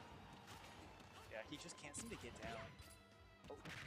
Oh! That forward tilt taking the kill. The last little sliver of deep breathing there manages to steal that stock away. You can kind of feel CF is starting to get really, really antsy. He doesn't want to fall behind, knowing that this could be the very end of this is a kind of set match. Yeah, just like that, we've gone from what looked like it was going to be a 3-0 to Leia Realms up ahead in game number 5. Like, it's really been an impressive adaptation. I think that, I guess one thing I'm kind of worried about is that I've seen it in his last few games. CF, whenever he ends up in a situation like this where the sets end up getting closer and closer, he has a tendency to he tries to go for all these cheeky reads, or he'll try and read a roll and get a smash attack or something like that, and it just that was like bait. That was a good bait. With these adaptations, I feel like these kind of nervous habits might end up getting him in the end, and it's already looking like it might be costing. Oh! Still manages to get back. He managed to avoid the janky spike hitbox there on the. It's too bad he didn't follow up with that second forward tilt. Manages to get it there, but too far away from the edge to be able to get the kill. Doesn't get the follow. Really good delay there.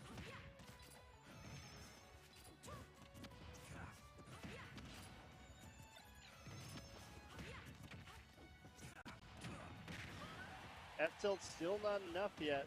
It's starting to just stale at this point, but yeah, but get you need to just go straight forward instead of trying to mix it up. That 170 though, it's all asking a lot to hold on to the stock. Really scary, especially with deep breathing still on deck, though. I think it should, but now and just reverse edge guards and gets the down air. He took a page out of Consistent Failures book actually with that reverse edge guard spike. Oh yeah, with all the forward airs he's been trying to do. Wait. Yeah, Consistent Failure has been showing that off as like his signature in this bracket, just like leaning in towards the stage and forward airing.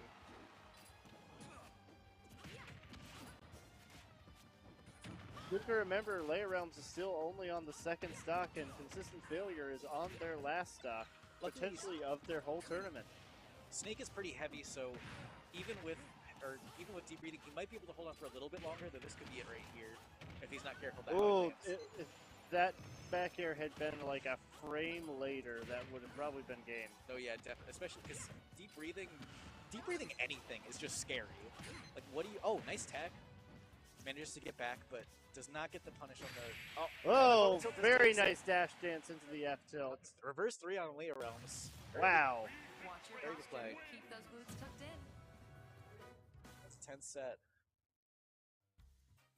The adaptation with Leia Realms was really, really impressive. That was how you do it. Like, Like, if you want a great example of a player going from 2-0 to just a clean reverse 3-0 with just with nothing but solid gameplay adaptations, that was it. Like, Yeah. I feel like especially when you're having all those projectiles thrown at you, especially with how scary C4 can be, if you lose track of it. Like, it's so easy to crack under pressure there. So to still be able to take the time, learn how to adjust, especially being down at the very end of the set there. well, that was actually one of the things. He was doing a really good job of like pinning Snake in place to where he wasn't covering ground horizontally. And if Snake can't move around horizontally, then C4 is just not a dynamic item. It's only staying in that localized area. There's only so much mix up he can do with it. And if he puts it on the ground and leaves it there and he isn't able to move off that spot, it will eventually blow up on him. That's true. So, like, by just, like, constantly keeping the volleyballs coming out and pinning him down, yeah, he can still throw the grenades and pester you, but you're taking one of those tools off the table because if he's here and you're there, C4 is not a factor. Yeah. Like, it's just, you can't throw it. Like, Yeah, and even then, it doesn't really make the grenades and everything that useful, because it's like, usually you use that as a tool to either just rack up damage short or quickly, or like over time, or use that as kind of like your way to get in. But if you can't even do that much, then it's, you know, Snake can't really do much of anything in that situation. And then it just gives him the opportunity to do deep breathing, and, you know, we saw how that went. alright, so here we are. We got Nam and Cytonix in winners finals. Cytonix is hot off of just an absolutely incredible winners semis where he took it over Andrew T 3-1. Let's see if he can carry that momentum through into a winners finals win. Yeah, I was watching him play earlier, and it's just, I always get baffled by how much, or how high Ken's damage output is. Because he had crazy. It was his second stock in the last game. He maybe had 2 interactions with Andrew T, and the stock was gone. It was 67 to dead. Oh yeah, he only needs the, like, oh, that was really well spaced, like, Almost gets the kill, but not quite off that. and, like, to get the Shoryu past the Tetra card in that situation takes absolutely immaculate space, and, Yeah, just his timing with the recovery just to avoid the counter is really, really like, good. did he lab that? Like, oh my gosh! Yeah, his spacing is so good this game. I mean, not to say that it hasn't been before, but it's just, he's just going around the counters. He's just going Oh! around the smash. Does get hit by the up smash, but knowing Ken, it's one up B away from being an even game, so, you know, what's the big Yeah, deal? that was almost the up B in question. So, like, Nan is the type of player when he knows what you're fishing for, he's just not going to give it to you. He's going to bait you into it, and it's going to be a bad time. You have to mix up. You have to play the neutral. Like, that Shoryu spam habit is just not good here. Yeah. Manages to land it without too much trouble, but that's still 50% that if... And granted, the bar is reset now, but if Joker manages to get Arsene before, or anytime soon, then he might be able to take the momentum he might be able to take the momentum in his favor pretty Yeah, quickly. the real deal in this matchup is that Ken could just be pretty darn easily gimped by Joker. Like, Joker just has so many tools that are just, like, so nasty for Ken to deal with. Oh my god. I'm surprised he made that bad. He's surprising me a lot. Yeah. Yeah, but that's Oh. exactly what we were talking about. It's just side B or neutral B, just aim downwards, and Ken just can't really do much to avoid it aside from just hope that he can get back or that non messes up. And Tetrakarn is also so dangerous. Oh, still manages to get back. See, doesn't manage to get the follow up on the drag down, but at this point, it's gonna, unless he can get a kill soon, it's gonna be kind of rough, especially if Non doesn't feel like he's able to, or it feels like as time has gone on, he hasn't been able to get in as much. And like, granted, it's not gonna be, it would not be that hard for Ken to rack up the damage enough to be able to close that gap, but if he starts fishing like that, especially when we know Non can just can read those habits and get around it, he's not going to be able to catch up unless Non messes up and gets lucky with it. Yeah, Right. Nan is just very intentionally not putting himself in Shoryu positions. Like, Yeah. Like he's like adding on little bits with what's the name of Joker's side B? Aha. Yeah, he's Iha, or he's just Ion. like he's got most of the damage that he's gotten this stock has just been like tapping him with bullets or hitting him with Iha, and there's the back air. And that'll close it out. All right, Nan takes game one fairly convincingly with an untouched stock left. We'll see if Cytonics can find any kind of adaptation going into game number two. If he can have any of those explosive combos that he was able to have in previous games, then I feel like that may be able to swing the momentum back in his favor, but with how carefully Nan is playing right now, it's going to be really hard to get it to do anything.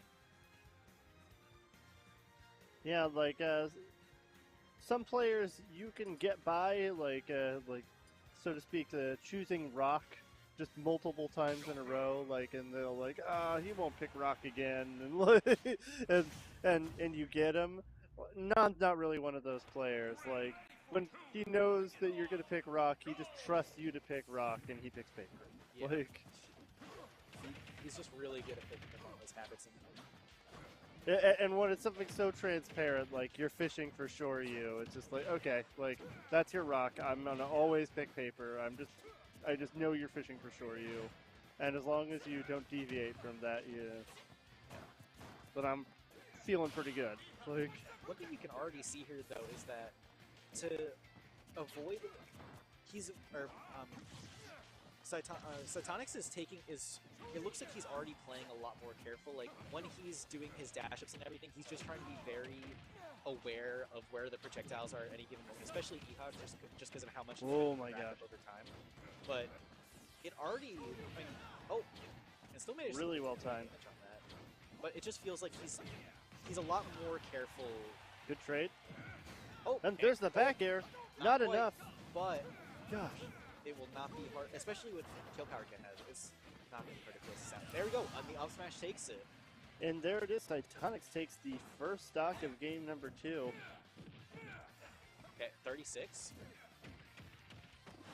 I can't believe the weight buff that Joker gets when Arsene comes out. Like, the fact that back air with Rage didn't kill it like 100 near the ledge is just, like, crazy to me. It's, yeah, I feel like maybe if it, I don't know. I have a whole thing with Joker just because back where in Oberlin we have a few of them.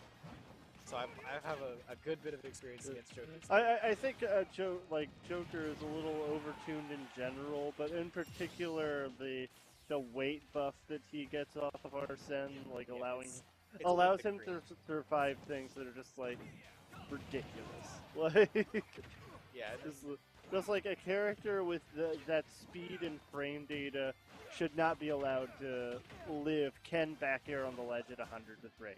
Like it's just it's like because it's like it's not even like Joker's a bad character on his own. Like Joker on its own, even without Arsene, is still really good. Joker would be viable without Arsene, like Yeah. 100%. Like he'd be better sheep. That's just like what it would be like. Yeah, almost getting a shield break there. That was scary, especially at that high percent. Getting a shield break from Ken that is a death sentence. It almost It's like Arsene Joker is like fusing Sheik and Bowser together in the same character for like a minute at a time, and it's like the most terrifying thing in Smash. It's wow. It would really suck if we had a sortie that was something like that in the game, you know? Pyromithra. But, you know. You gotta live with it. But either way. Man, I guess while we were distracted talking about Joker, I guess Nan started to pull ahead. Almost gets back. Oh, covers it with a down smash. Yeah, Nan taking it again, game number two. Despite Cytonix taking the early lead, Nan ended up taking that game more convincingly than the first. So, He had a really strong start, but I guess it's just Nan's just like even though Cytonix might adapt, I guess Nan's just a little bit faster when it comes down to it. yeah, Nan is good at mid-game and mid-set adaptation. He can adapt to the adaptation, and it becomes a one on top of the other sort of thing where Non just has the space right now to be one step ahead.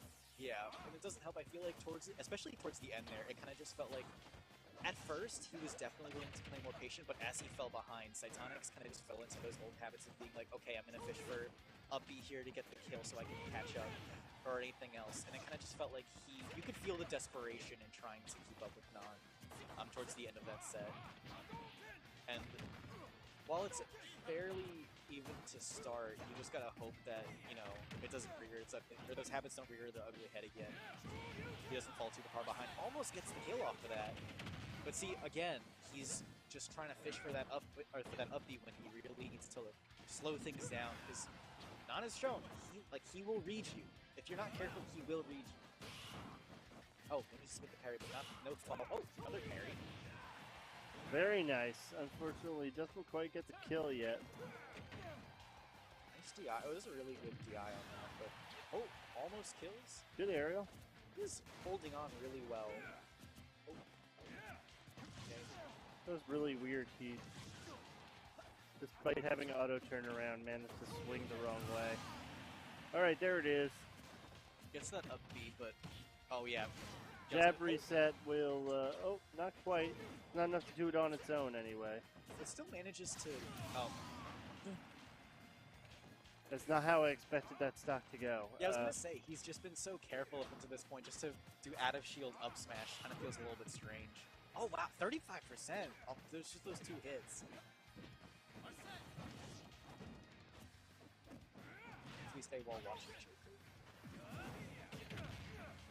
Okay, 24 off of forward air, very cool. Like, it can be so big to get the, like, 2-frame, like, charge smash attack when your opponent's recovering. But especially against, like, Arsene Joker, if you don't actually get it and get the kill with it, it can be punished so big. Like, he took, like, 25 to 30% just for attempting it. And it was just like, when you do that several times in a set, you have to start to wonder, like, is it worth it? Like, even if I get it once in a set, is it actually worth it? Like, yeah. Though, fun fact I actually didn't know up until recently, when Arsene is out, Joker's, like when he grabs, it's easier to 2-frame him, because I think when he grabs ledge, his like hitbox ends up shifting higher while he uses, or like flight. Yeah, his up B is, with Arsene is exploitable in that sense. Yeah, a lot more than his tether, but oh! Okay, so right here, Cytonix absolutely needs to just try and rein things in, and while it's going to be really tempting to try and go for those up Bs and get those get the kill when he has this lead, however small it may be, he needs to just try and play a little bit more, like hold back a little bit more, just so make sure that he doesn't end up getting comboed like he is. Oh! Non's really ratcheting up the tempo here, trying to keep him on the back foot. All it was, oh, I don't know if I would. Oh wow, just run up, oh! Not enough, no. Got the kill screen, but not enough to get the kill. Oh, and a back here? Oh, back here is not enough either, because Arsene. Oh, but that will do it. Okay, you know, I said it. I said it a lot, yeah, that, like, if you get it once, is it worth it? Well, he thinks so. Yeah. Manages to get himself back on the board. Just on the verge of falling off there, but maybe... You only have to barely win every game. Yeah. Like, as long as you don't barely lose, you're fine. Almost is not enough here, and it seems that he is just a little bit more than enough to hang on. So I guess, like we were seeing at the end there, just having that patience. He was starting to get into Non's head, because I feel like for this entire match, he hasn't really been able to keep up, but you saw right at the end there, he almost ended up getting that jab to Shoryuken right at the end with the tech, with the roll read. So if he can keep applying that kind of pressure, who knows, maybe he can turn it around again. Yeah. But just knowing on, or what we've seen from these last few games, for all we know, he could just adapt again and just make it another convincing win. Yeah, it's very difficult to actually reverse 3-0 someone, especially if they use their stage counter picks. Because you're now in the position of having to fight through 3 stage counter picks. Yeah, and even right at the beginning here, it kind of feels like the roles have reversed a little bit. Where like right out the gates, it just feels like Cytonix is so much more aggressive than he's been at the opening of the last few games. And now that he has Arsene, we can see. Oh wow, Funk chases him all the way down. But Nan, at first at least, before he got Arsene, was just a lot. It felt like he was playing a little bit more passively. But right after he got that Arsene, it was just over for that stock. Yeah, no. Oh, not quite what he needs, but it's just gonna take one more good hit. Why did it turn him? Oh. Looks like a accidental reverse, maybe? I don't know. It's a bit of a funny turnaround moment, but Ken of all characters, but that is not what, clearly not what he needs for his mentality, because now he's just fishing. Okay, manages to land the forward air and gets the Alright, forward air takes it, I guess. Off the top. That's not something that you normally see, but I guess in any case, I'm sure Cytonix is more than happy to take it. absolutely. Evens up the stock count and ostensibly gets him back into this game.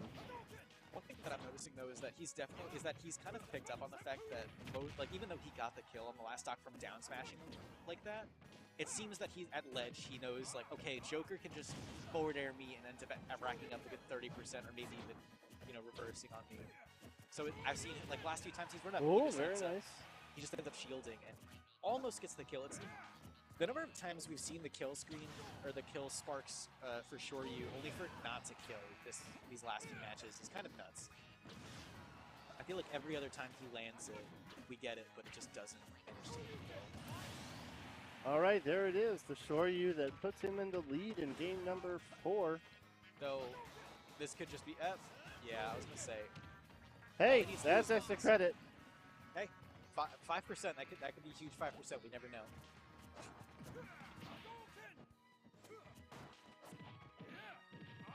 Okay, 48.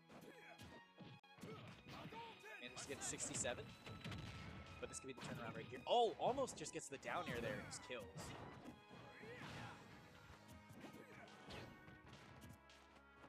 Yeah, you have to be willing to spar with Arsene here, unfortunately. There's no space not to. Yeah, that was, yeah. He was holding on really well, but it's just anytime non-board at Arsene, that stock was just gone. Yeah, when you get thrown that far off stage as Ken versus Arsene Joker, that like, there's really no amount of mixing up that you can do to not just get back aired. Yeah, like, because it's like he has a nice enough jump where it's like he can go low. It's too big to risk trying to contest it because like whatever options that you have that could like match its disjoint aren't going to get you back to the stage. And if you air dodge, he'll just fall with you and do another one. Like it's one of those things. It's like it's a really easy pin, unfortunately. Yeah, and then even if you do any of those mix-up, it's so easy with the speed that Joker has. It's so easy for him to just react to your options because it's like you think you're gonna go low and you go high. Oh, I just jump up and back air, and it's fast enough that it'll probably challenge anything. Yeah, like the only thing is if you like have enough room and you have the jump conserved that you can jump over one and potentially air dodge the stage or whatever. But if you're at a distance where you have to use the jump within a certain range to get back at all, you're done. like, Yeah, like, it's just really because once you've used the jump, he now knows your exact trajectory to the stage. Like, and he's like, "All right, goodbye, stock." yeah. Anyway, we got Andrew T and Leia Realms for losers. Semis. funnily enough, I don't actually think I've seen this matchup before. The player matchup or the character matchup? Yes. This is a character matchup that we've definitely seen quite a few times here. More often we see Andrew T and So Good top late in the bracket. The Leia Realms doesn't attend as consistently. But this is we're no stranger to this. Andrew T definitely has experience in this matchup. He wins it most of the time, though. He has lost it before. Yeah, it looks like he's kind of struggling to get our Leo Realm's throwing us a pretty well-placed volley medicine balls. Because he's just, a lot of the percent that he's gotten so far has just been from managing to space out Andrew T. There's a lot of variance in terms of how you can. Wait, I was gonna say that looked like it was a little too deep, but it was. There's a lot of variance in terms of how you can play Wii Fit, and each Wii Fit has their own distinct rhythm. And even if you're knowledgeable in the matchup, it could still take you a stock or two to like get into the groove and like I'm playing against a Wii Fit. How do I do this again? Like, oh wow! Oh my! With that.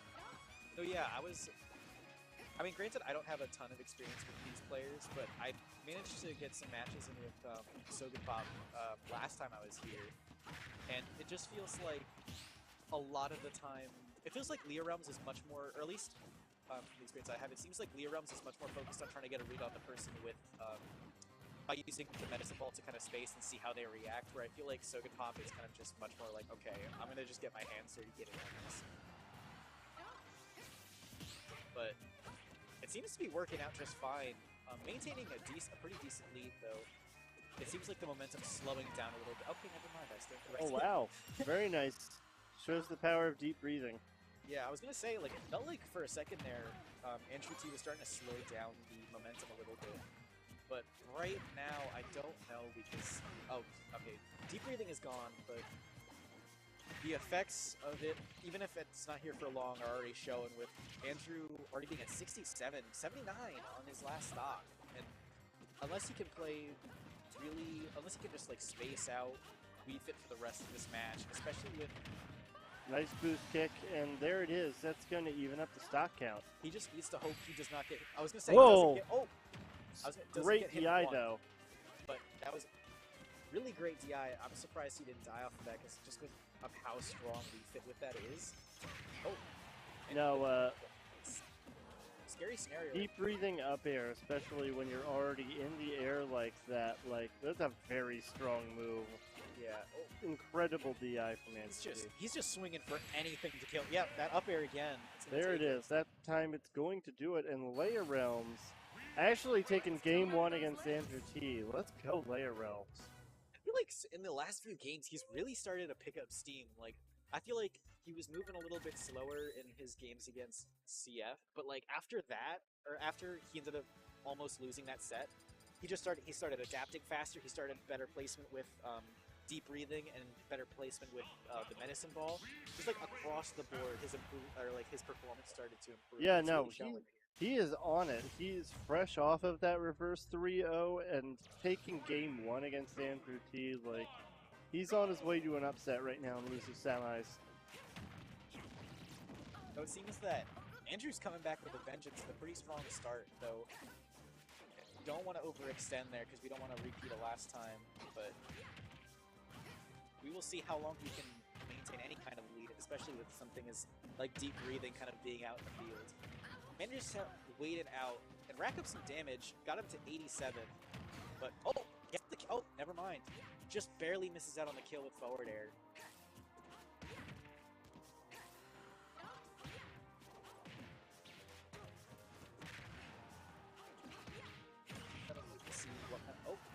Manages to somehow convert off of that, almost gets the kill with dash attack.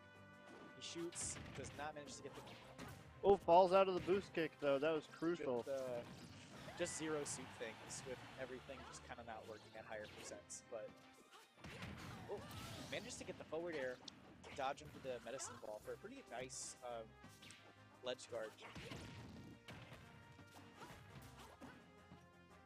But like we saw before, it could be so easy for Leia Arms to just land one up air or one dash attack in the right spot and just get the kill, especially with deep breathing. Oh, good grab. He keeps trying to... Oh! The ricochet, and also just... He keeps trying to go for forward air when returning to stage. I think he is trying to react to the potential of Andrew T kind of going low again, but it kind of just seems like it's not really working out for him. But he seems to. Oh, that did like 30 something off of that one medicine ball hit. Deep breathing is cracked when it comes to increasing the damage output. I think we might need to get the Wii Fit checked. I don't know if they're just doing some deep breathing. Maybe they might be doing something else while they're They're calling Arsene.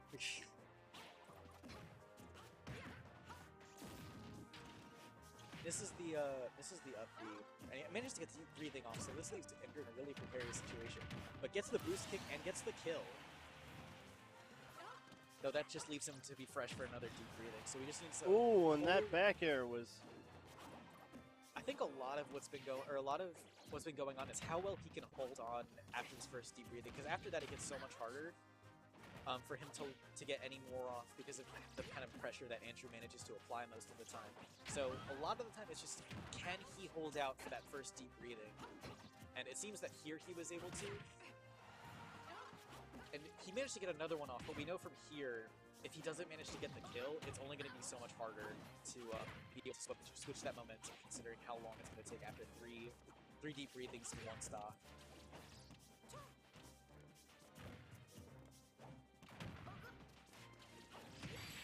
Ooh.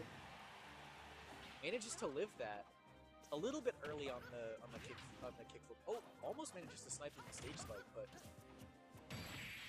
And there's the back air. That's going to clean it up. And that's going to be game 2 going to Andrew T. Asked and answered. Yeah, manages to clean up his gameplay a lot. Dealing with... Didn't get hit by the medicine ball nearly as much. And managing to stall out those... like, seeing how well he can stall out the deep breathing from here is going to... I think that's going to make or break whether he can take this set, just because... God, Leah Realms, like, when they get going, and you can let them get deep breathing, sometimes your stock is just, it's just forfeit. Like, Absolutely. 3, 2, 1, go!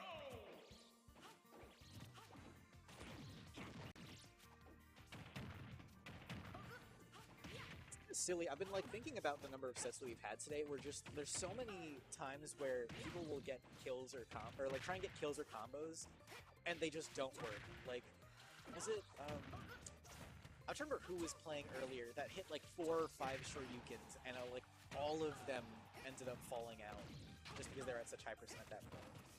And then Andrew, I think Andrew managed to finally catch up and then try to hit a booster kick, and then it ended up falling out at the end. Yeah, that was against Cytonics. Who is waiting to take on the winner of this match? Maybe they'll get the rematch. We'll see. Right now, it's anybody's game, just because Andrew's adapting, but it doesn't take that much more for Leah Realms to just be like, okay, you may be at 0 now, but in a few seconds you'll probably down a stock if I decide to use deep breathing. Oh, almost gets the spike, but manages to DI into stage.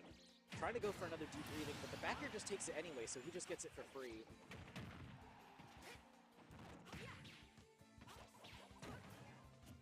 Just gotta see what kind of momentum we can get here, if any. Because, right, yep, ends up losing the deep breathing before he can really get back, and the booster kick will take it, evening out the stocks. Man, who even knocked Leia Realms into losers? It feels like he just spawned in losers. He was in losers at the start of top 16. I guess he's just having a pretty good loser run. Yeah, he's having a phenomenal losers run. Where is he? Honestly, here for a giant upset. Oh, gets the flip kick combo. Ends up taking that stock and switching momentum back in his favor. If I'm Leah Realms right now, I'm really scared. Just because it seems like as time goes on, I'm not gaining any ground. And if I let Andrew T keep this up, then I don't see him coming out on top of this. Snare actually knocked Leia Realms into losers right before top 16. That is fair. I've only seen Snare play once or twice, but their little match is pretty solid. And Leia Realms has battled from before top 16 to now top 4. However this set ends up going, congratulations to Leia Realm for being able to make such a great run. Though right now it's not looking in favor. Down 94% on last stock. Deep breathing is out, but I feel like it's going to run out any second now without really landing much damage, which has kind of been that kind of trend has been increasing over time, where they're just getting less and less off deep breathing. They both get less time to pull them out and less time to actually land hits because of the way that Andrew T is playing at this moment.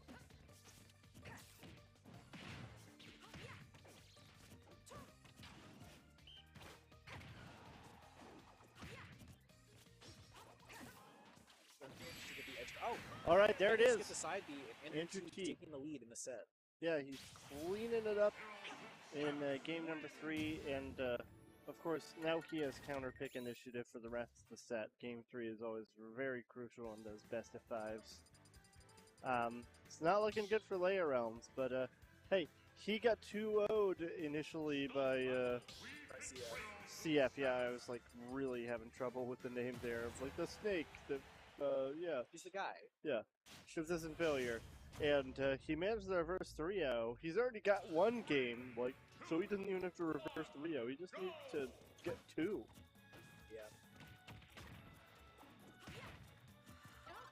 It's a little bit harder in some of his previous matchups just because of how fast, how fast Zero Suit is, and how well Andrew is spacing a lot of those aerials. But if he can do stuff like that, where if he can get at least a few even 1 or 2 follow-ups with deep breathing, I think that's going to go a long way.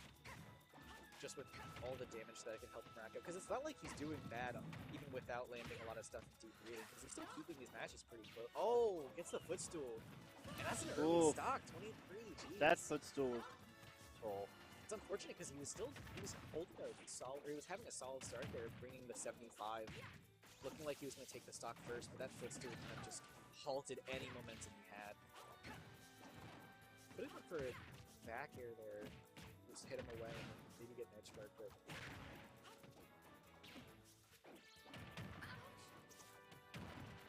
you know, it's starting to feel like after that footstool, it kind of just feels like Leah slowed down. Or Leah slowed down. Oh, gets very that nice. Good catch. Evening up the stock count. Just gotta hope that doesn't do too much to the mental, because losing a stock like that can sometimes, like, even if... Yeah, you gotta, like, really buckle down to not, like, just instantly be out of it, because it's so easy to just be like, wow, I just got robbed, I might as well quit, like... Oh, yeah. It's because even if you're ahead in that situation, like, it always feels, like, if you get knocked out that, or if you lose a stock that early, it always feels bad, but... Yeah, you start to think about, like, what'll happen if it happens again and stuff like that. Like, oh, I still have a stock lead, but, like, what if they just do that 2 more times? How could I possibly win if that happens? Like, and you get so psyched out. Yeah, especially with something like Footstool, where it's just like, they could have done any other option, but they're like, put a jump on your head. Doesn't do any damage or nothing, it's just... It's just your stock's gone. But... seems like he's starting to get his bearings a little bit. He's managed to slow down the momentum a little, but I don't know if it's going to be enough to hold on to this game, just because Andrew is playing, he's holding on nice and patient, waiting out, trying to wait out, deep breathing, getting a little bit impatient, starting to get hit by those medicine balls a little bit more than he was earlier in the set. But even then, it's not like he needs to do a lot to keep the lead, but... Very nice. Deep breathing 48% versus Zero Suit on the same stock. You never know. It's 15, 36, 52. This is basically an even game right now. Yeah. Went from having a really rough time losing a stock at 28 or 22 to basically bringing it to even. Though wait. Oh yeah, that's game. Yeah. In the end, he did bring it to even though. Like you can. Like, say, like, oh, it was this, oh, it was that, but at the end of the day, last stock, we're both in the 60% range at the same time. Like, you could have had it, but he took it.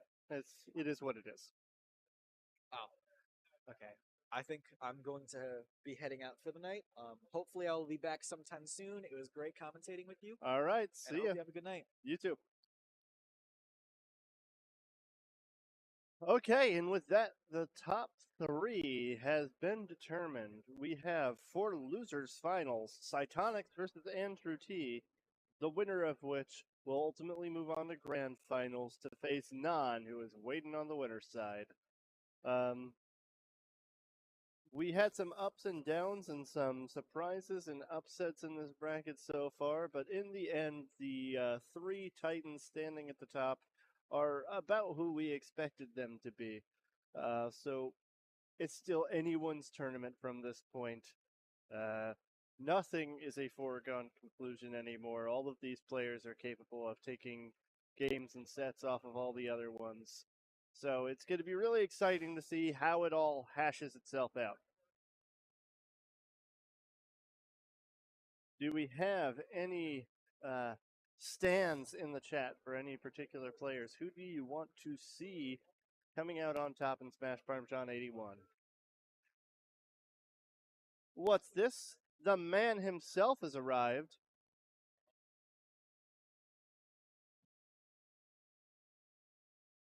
Hello, everybody. He put on the Infinity Gauntlet to do it himself. It's Perp. What's up, y'all? It's this bracket today has actually been insane.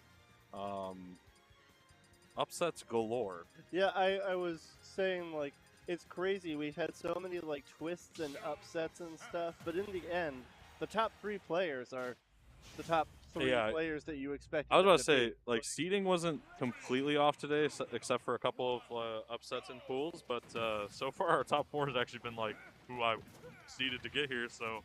Yeah, and it's typical definitely week tough. for us. Like, you could have debated number 4, but, like, Cytonics, Andrew T. Non is just like, well, that was definitely... that was those our top were 3. always going to be top 3. Actually, Leo was our top, or was our 4th seed. Oh, he was? Yeah, Wow. so yeah, because of his run at the monthly, that's why we seeded him that high. And yeah, honestly, good showing to him. And yeah, it came out, and he lost before top 16. Exactly. There, and just made a tear of a loser. Oh, yeah, for sure. And that reverse 3-0 on consistent failure, like, he was definitely showing off some stuff tonight. Oh my gosh, Cytonics, you... I was about to say, speaking of losers runs, Andrew's loser run so far throughout this top 8 has been really impressive. Beat Abyss, beat Leia Realms, currently undertaking Cytonics right now. And the person who knocked him into losing in the first place. Yeah. Yeah, it looked really weird having Cytonics and Andrew T fight in winners semi. I was just like, wow, this really feels like a winners finals match, but I understand why it's not. It was a very stacked. It was a very top-heavy bracket today, and seeding it was very, very interesting. But we're here now, losers finals, game number 1. Stocks are 2 a pop. And I mean, so I didn't actually get to see all of these set beforehand. So how dominating was Cytonics Andrew T before this? Cytonics Andrew T before this was 3-1 in Cytonics' favor. Okay, so 1-1, and then Cytonics took 2 in a row. Okay. All right, that short you killed there. I keep forgetting that CSS is light, so seeing that move kills at that percent, it's like, whoa. Though I don't know if you saw it, Non did not make it look particularly I did watch that a little bit. So, like, if Cytonics does manage to eke this win out again, which... still sort of on track that Hadouken was so good. Yeah, very heads up. Okay, but there it is. Parry, up B, gonna take the stock. Yeah, 32% of extra credit to work with. Okay. All out. Honestly, as Ken, it must be such a relief to, like, play against anyone but Joker. Just oh, like, yeah. Oh, I can hit you for 60, and I don't have to worry about you just clapping back with our set. Nice. Oh, it's the game. Oh, never mind. Didn't get the spike. Went go for the... I thought the down B was going to spike there, and then he went for the forward air. That was almost the game. Dude, this is like dead even right now. Oh! Gotta be so careful. Careful where you're jumping against this character right now.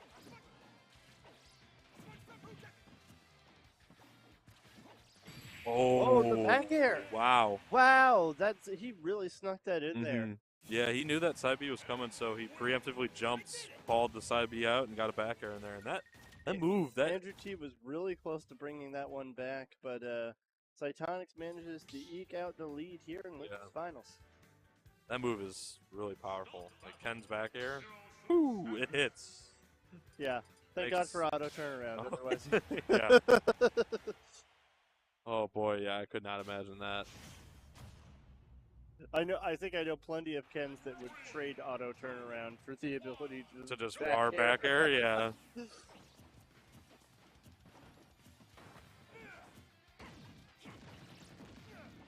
Oh. All right, so they ran it back to PS2. That's interesting. It seems like probably Andrew thought he didn't make any big mistakes, so. I think Andrew T in general just like never counter big stage. Like he just runs back on PS2 all the time. Yeah. I mean, they do say the best sets are played on PS2. There's that auto turnaround coming in clutch. Ooh. Knock right there from Cytonics. Really nice call on the jump.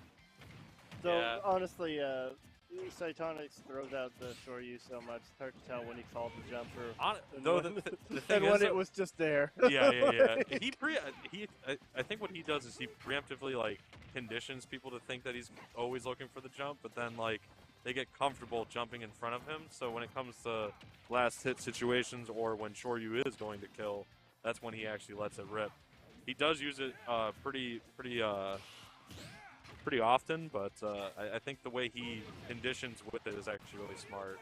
Like right there, just throw it out because why not? And here's that, like boom, very nice down air. Yep. There are times against Andrew T in particular that like he throws the raw Shoryu and it is very suspect. Like he'll do it when Andrew T's at like 70 and it's just like that's not gonna kill. You're exposing yourself to a lot of risk for a move you know won't kill. Yeah. Like. Well, like even in 4, remember when like Ryu's would just randomly Shoryu and then land and then Shoryu again? Oh yeah. If he knows he's not gonna die for it, I mean obviously he's gonna get punished for it, but if he's not dying for it, I say go ahead, keep Shoryuing like that because it keeps working. Yeah, he has a habit of letting people back into games that like he didn't have to let them back into. Or I think he just wants to get that nail in the coffin, you know. Yeah. And the whoa, my gosh! Taped. Talk about preemptive Shoryus. There it is, right there. Okay.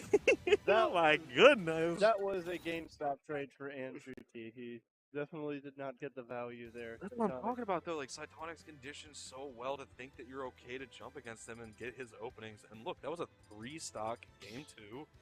Both, almost, all stocks were killed from Shoryu? I mean, the one was the down air, obviously, but both the first and last stock were just call-outs on the full hop from Andrew. Crazy. And, I mean, if I'm Andrew right now, I got to focus on not getting hit by that and really respecting Ken. Let's see here. We're going to game number 3 on Battlefield. I like this choice from Andrew. It's going to let him pressure Ken a lot better on these platforms. Get some like up smash juggles, up air juggles. You do have to be careful though, because if oh my gosh, I cannot believe that was far enough out to actually get the spike and not hit the stage. Oh, yeah, I was surprised too because the trajectory, it looked like it curved. Yeah, like, Cytonics leaned in as far as possible to try to check the stage. Yeah, he wanted the wall tech there, and it just was the spacing was just not quite right. And wow, what a steal! Okay, shield pressure coming out. And that should be the stock. Oh, but he drops it. Rare missed opportunity there from Cytonics. Oh, and that Shoryu almost flipping Andrew. Ooh, I like that use of the flip kick there. You see that? Calling it out, getting in. Oh, yep. That's going to do it. All right. 59% is not the end of the world. Yeah, I was about to say, Zare's can actually be really important in this matchup, I feel like, because Andrew hasn't been really using it much. Yeah, I'm not sure about that last Shoryu. That was a little iffy. Yeah. I don't know if it was like... So that, yeah, I think that's the thing you were talking about earlier, is he just gets anxious to find it, so maybe that's what Andrew... Well, it's just like out of a like max range down tilt. It's just like, I don't understand Yeah. the logic behind that, actually. I don't know Oh, that that was what a ever gonna hit. read. That's not going to kill, though, because you got the reverse.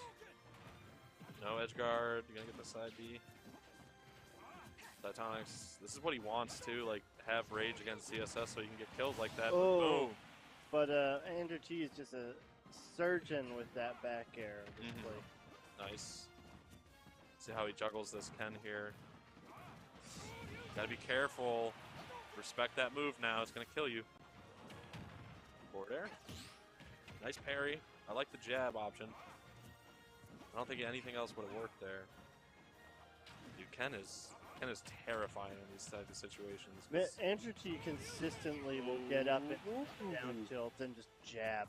Like it's crazy. I actually don't even know how he's making it work. But like, nice. That Zare from ledge was so creative there from Andrew. Oh, the Waveland almost got called out by that Shoryu. Cytonics trying to get back to stage. Whoa! What a call out from Andrew! Oh my goodness! If you're gonna get sloppy with those Shoryus, I will find the punish. Yeah. That was actually like so smart too. Like I thought he was just gonna let him like re-grab ledge and reset the situation, but he knew he was past ledge, so he can get that flip kick spike out, end that game, and we're going into game number 4. Man, that was exciting. Sure was. Sure was.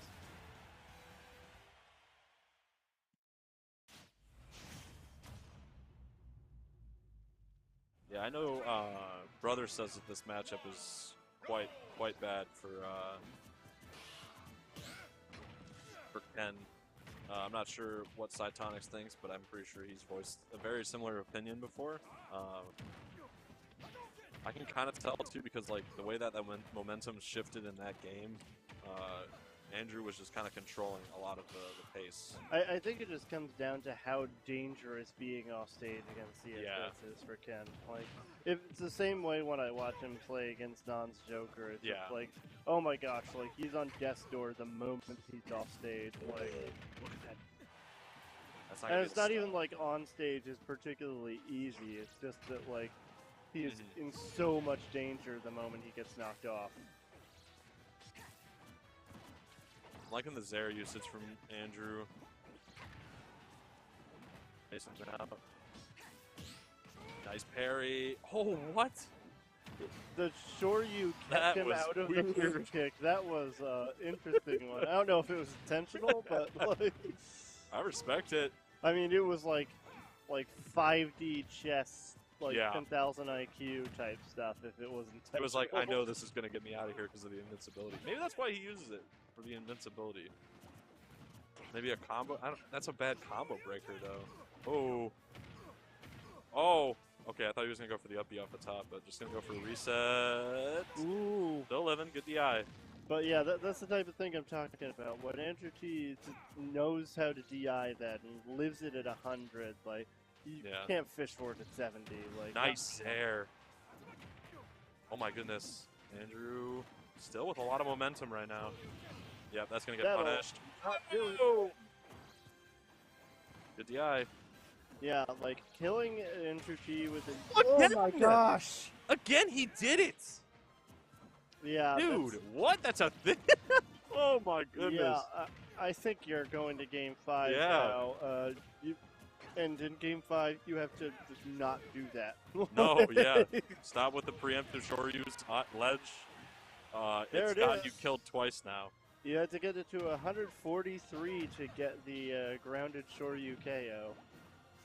Oh, he footstooled him. He footstooled him. Okay, so this is Game 5 now. Yep. No pressure Yeah. on Titanics at all, but a lot of pressure. Dude, yeah. Did Andrew just like turn on a switch or something? Because those were both 2 stocks, back to back. Yeah.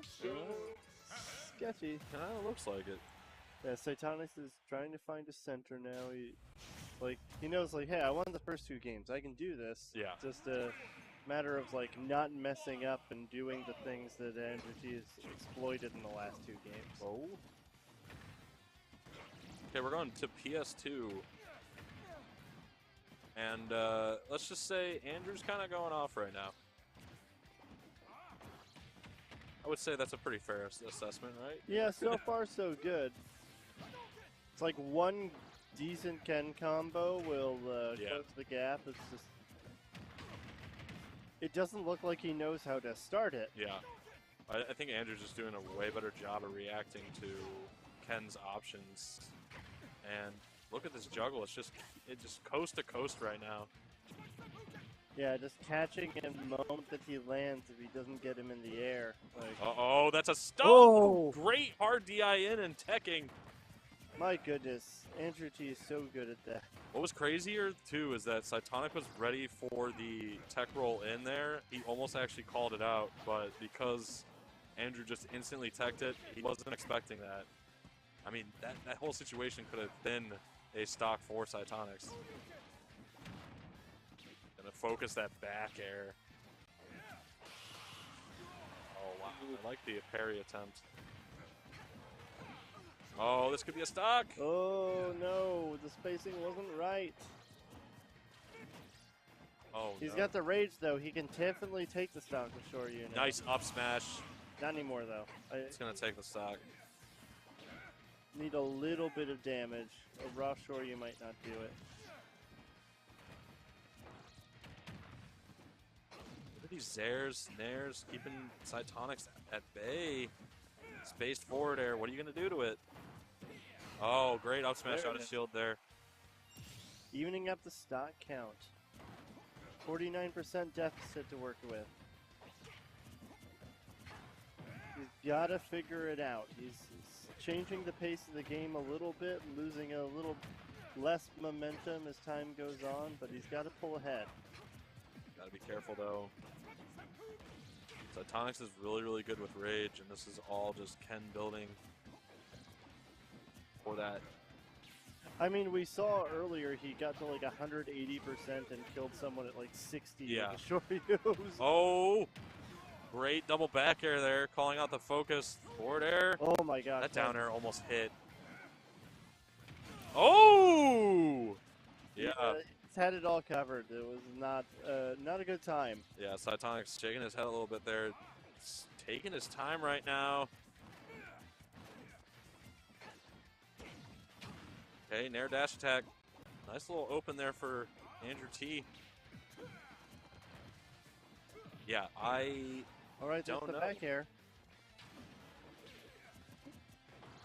Cytonics just looks like he's struggling so hard to get in on this match. I think this matchup just looks like ZSS spaces and Ken just kind of has to keep playing catch up. Like, oh, Nice, what a good call catch, out. good catch. 23%.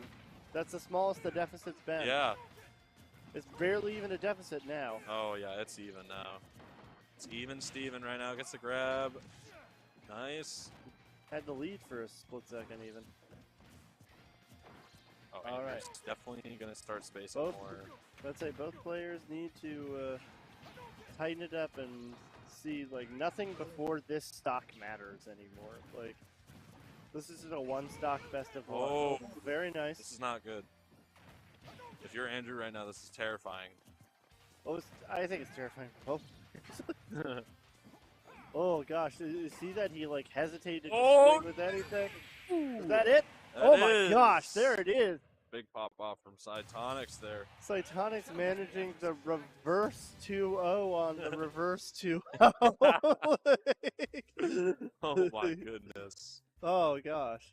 Yeah, that set was tight. That was, yeah, it was scary. Yeah. All right, well, next up is Nan. And Nan is doing my job for me right now. He's actually reporting my set. Thank you, Nan.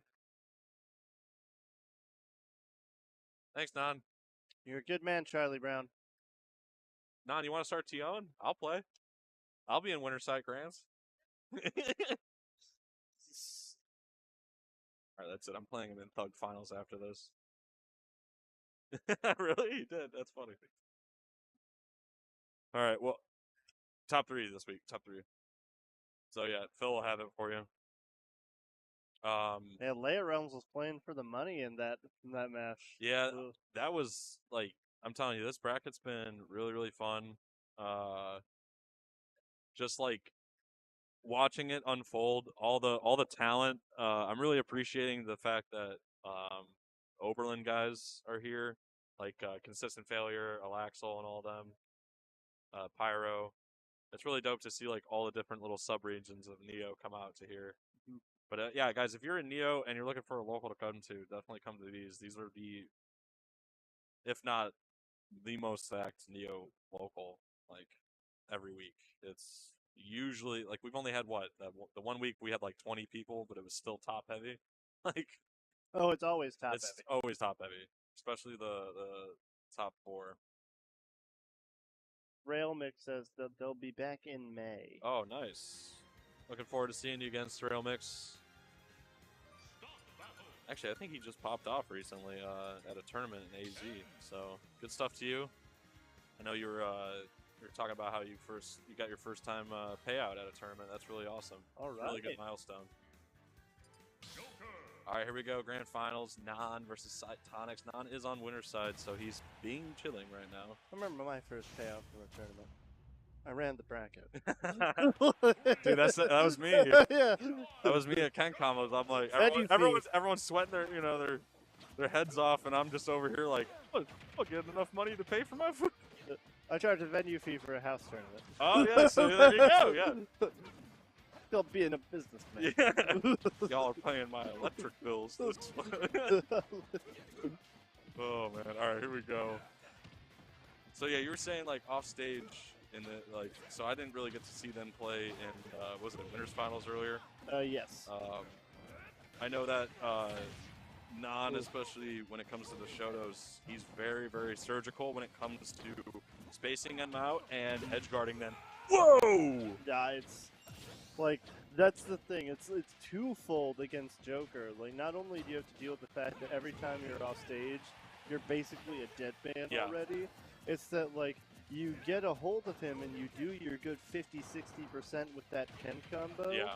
And he comes back swinging immediately with a Arsene back air. Yeah. And you're like, whoa, get away from me. Like, Oh yeah, for sure. so it's just like you're getting assaulted by it on two fronts and it just makes the matchup stressful.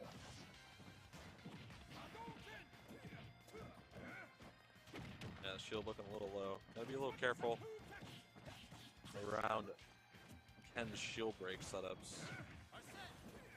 Wait, did you see that? That what the heck was happened? a weird focus attack interacting with Arsene. Yeah, it came out and Joker was still in hit stun. I don't get that. It like Arsene appearing is Yeah. a very weird mechanic, and ooh, the counter. That was yeah, so that's smart. that's one of the things that makes this like so hard when he's Yeah. off stage. I could like, see, yeah, because he didn't want to go low because he was afraid of down air or back air, so going high just I mean, got called out. honestly, if he goes low, he still has to be afraid of the counter. Like, Yeah, he, true. Like, Yeah, he has you're to right. get the short weekend, like, and in winners finals, like he was. Oh wow! Yeah, that's gonna be the shield break. That was what I That'll- talked about that'll do earlier. it. That'll Watch do out it. for them shield break setups against Ken. Can't be holding that shield button In for too winners long. finals, like he showed that like he could like immaculately space the Shoryu to grab the ledge without going past it and not trigger Tetracard. But like when you're getting put into a position where you have to do like pixel perfect true Shoryu, like repeatedly, you're not in a good position. Nice back air bait there. Like, oh no, this could be the stock. Joker's yeah, gonna he get back gave here. Cytonics a rare opportunity here. Careful where you're jumping against Ken. And there's the back air. Nice. Non-cutting off all the options there for Ken. And closing out game number 1. Yeah, honestly, like, he's very, like I said, surgical about these kind of, like, matchups. From what I did get to catch earlier, I think they were playing on Kalos, one of their games. The way he was using guns to kind of keep Ken at bay or whatever. That's just like the kind of stuff that really starts to, you know, test the mental fortitude of Cytonics. Like, can I get in? Can I even get past this wall of Joker, Bear, side B gun, you know, grabs and all this. So Non looking really poised to take this entire tournament. Real solid gameplay so far. Definitely excited to see what he's going to be doing at Glitch this upcoming weekend. Was Glitch this weekend? Or yeah, it should be. I think it's this weekend or next weekend. No, it's this weekend because Stuck up on me. yeah, they moved it back from the original date. I know a decent bit of Neo is trying to go. Oh, this could be a stock here. Nope. Did not get the proper drive down. Yeah, managed to sneak a shield in on the landing. Ooh. But like, if there's anyone who's almost as good as Andrew T is DIing Shoryu, it's probably no one. Yeah. That should be the stock, but misses the punish. And Arsene leaves him just heavy enough to survive that, but without it, it's a different story. Oh yeah.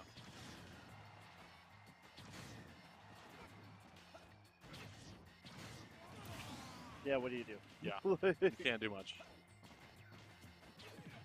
Like, once you're a certain distance from the stage as Ken, like, Joker sort of just has your number. Like, Yeah. he really can sort of cover everything. Nice. And there's the stock. Yep. Oh my god. The 1-2 Brutal. from Joker, back air, down air. That's just going to end that stock. Here is a potential big combo here from Non. 3 up airs. Good call out there from Saitonics, just not going to kill though. Oh, wow, good DI. Wow. I'm gonna Yeah, board that's at that really one. Alright, a 41% deficit. Mm-hmm. This is surprisingly doable given how dominant Non has looked. Yeah, I mean, and Saitonics is no stranger to big comebacks. We just saw what he did against Andrew T.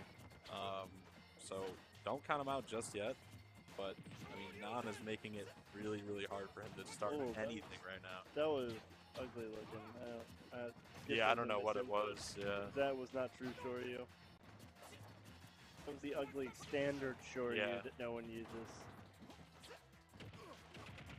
Oh, this could be a stock here. Did not get the, what was it, Lafable is what we call it, when the drag down up airs. Yeah, you could call that.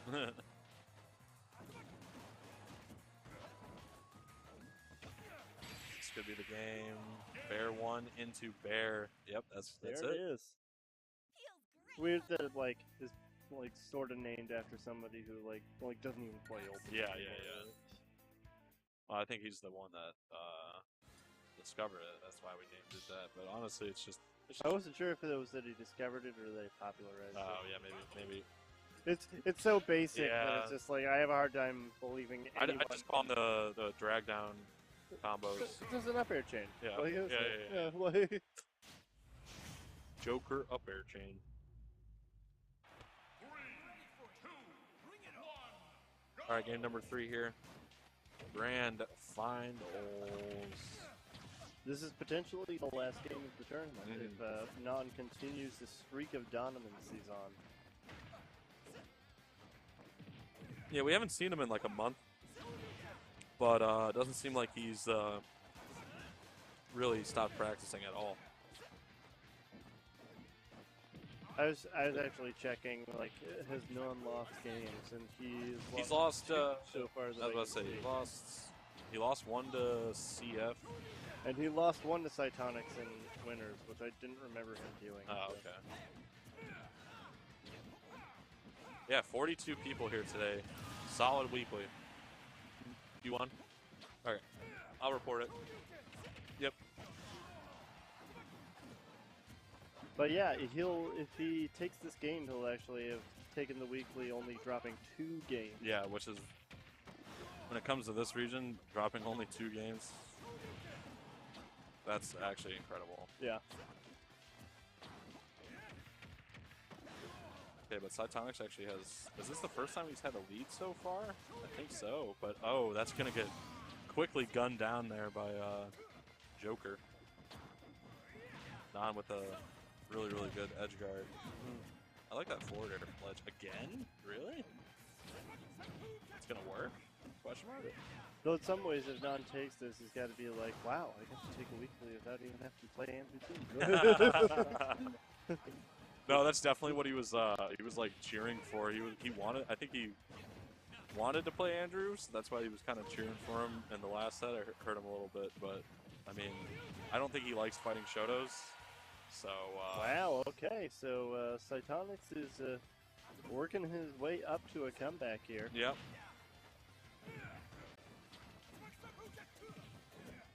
There.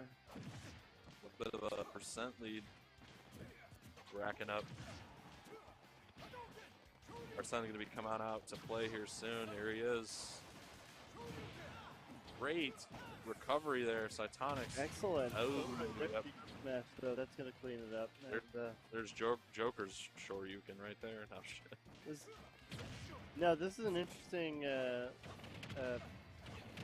dynamic here, though. Non sort of making it a moot point by getting so much damage with this Arsene. Oh, that could have been it.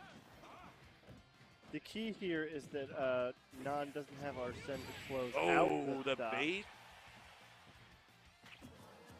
So Ken will do that like F smash bait to kind of think that you got the move, but oh my! I'm sorry. Oh wow! What an edge guard! What? That whole sequence, that was so. Wow. That was nasty. That was actually like precision. That was a robot. Like a robot, just like calculated. Yeah. And like beep boop boop. Dude. that was nuts. Yeah. Who even sees that line? Like he was using the radar. Non was cheating. He was using like the radar. That super fast fall back air. Like, were you using the radar? You were cheating. How do you time that back air? He was cheating. He uploaded his own code. You just guessed on a suicide back air. He uploaded. Oh yeah, you did live. Yeah, he had tether. He was coming back. No, but that was some cheating. Seeing it here first. We're not gonna give the prize money to Non now because he officially just cheated on my stage. Yeah. I don't want to talk to you, Cytonix. You cheat all the time. The camera, yes. Wait, pull it up. VTubers are an honorable profession. Look at that. Non just wants to make everybody know that VTubing is an honorable profession. Don't know how that started in our conversation today at the weekly, but here we are at I almost said Ken Combo, but we're at Smash Parmesan 81. And it was a pleasure commentating with you as always. As always. You're a gentleman and a scholar. Of course. All right, well, It's been real, it's been fun, it's even been real fun, but it's time for us to sign off. Be excellent to each other, and we'll see you next week. See you guys.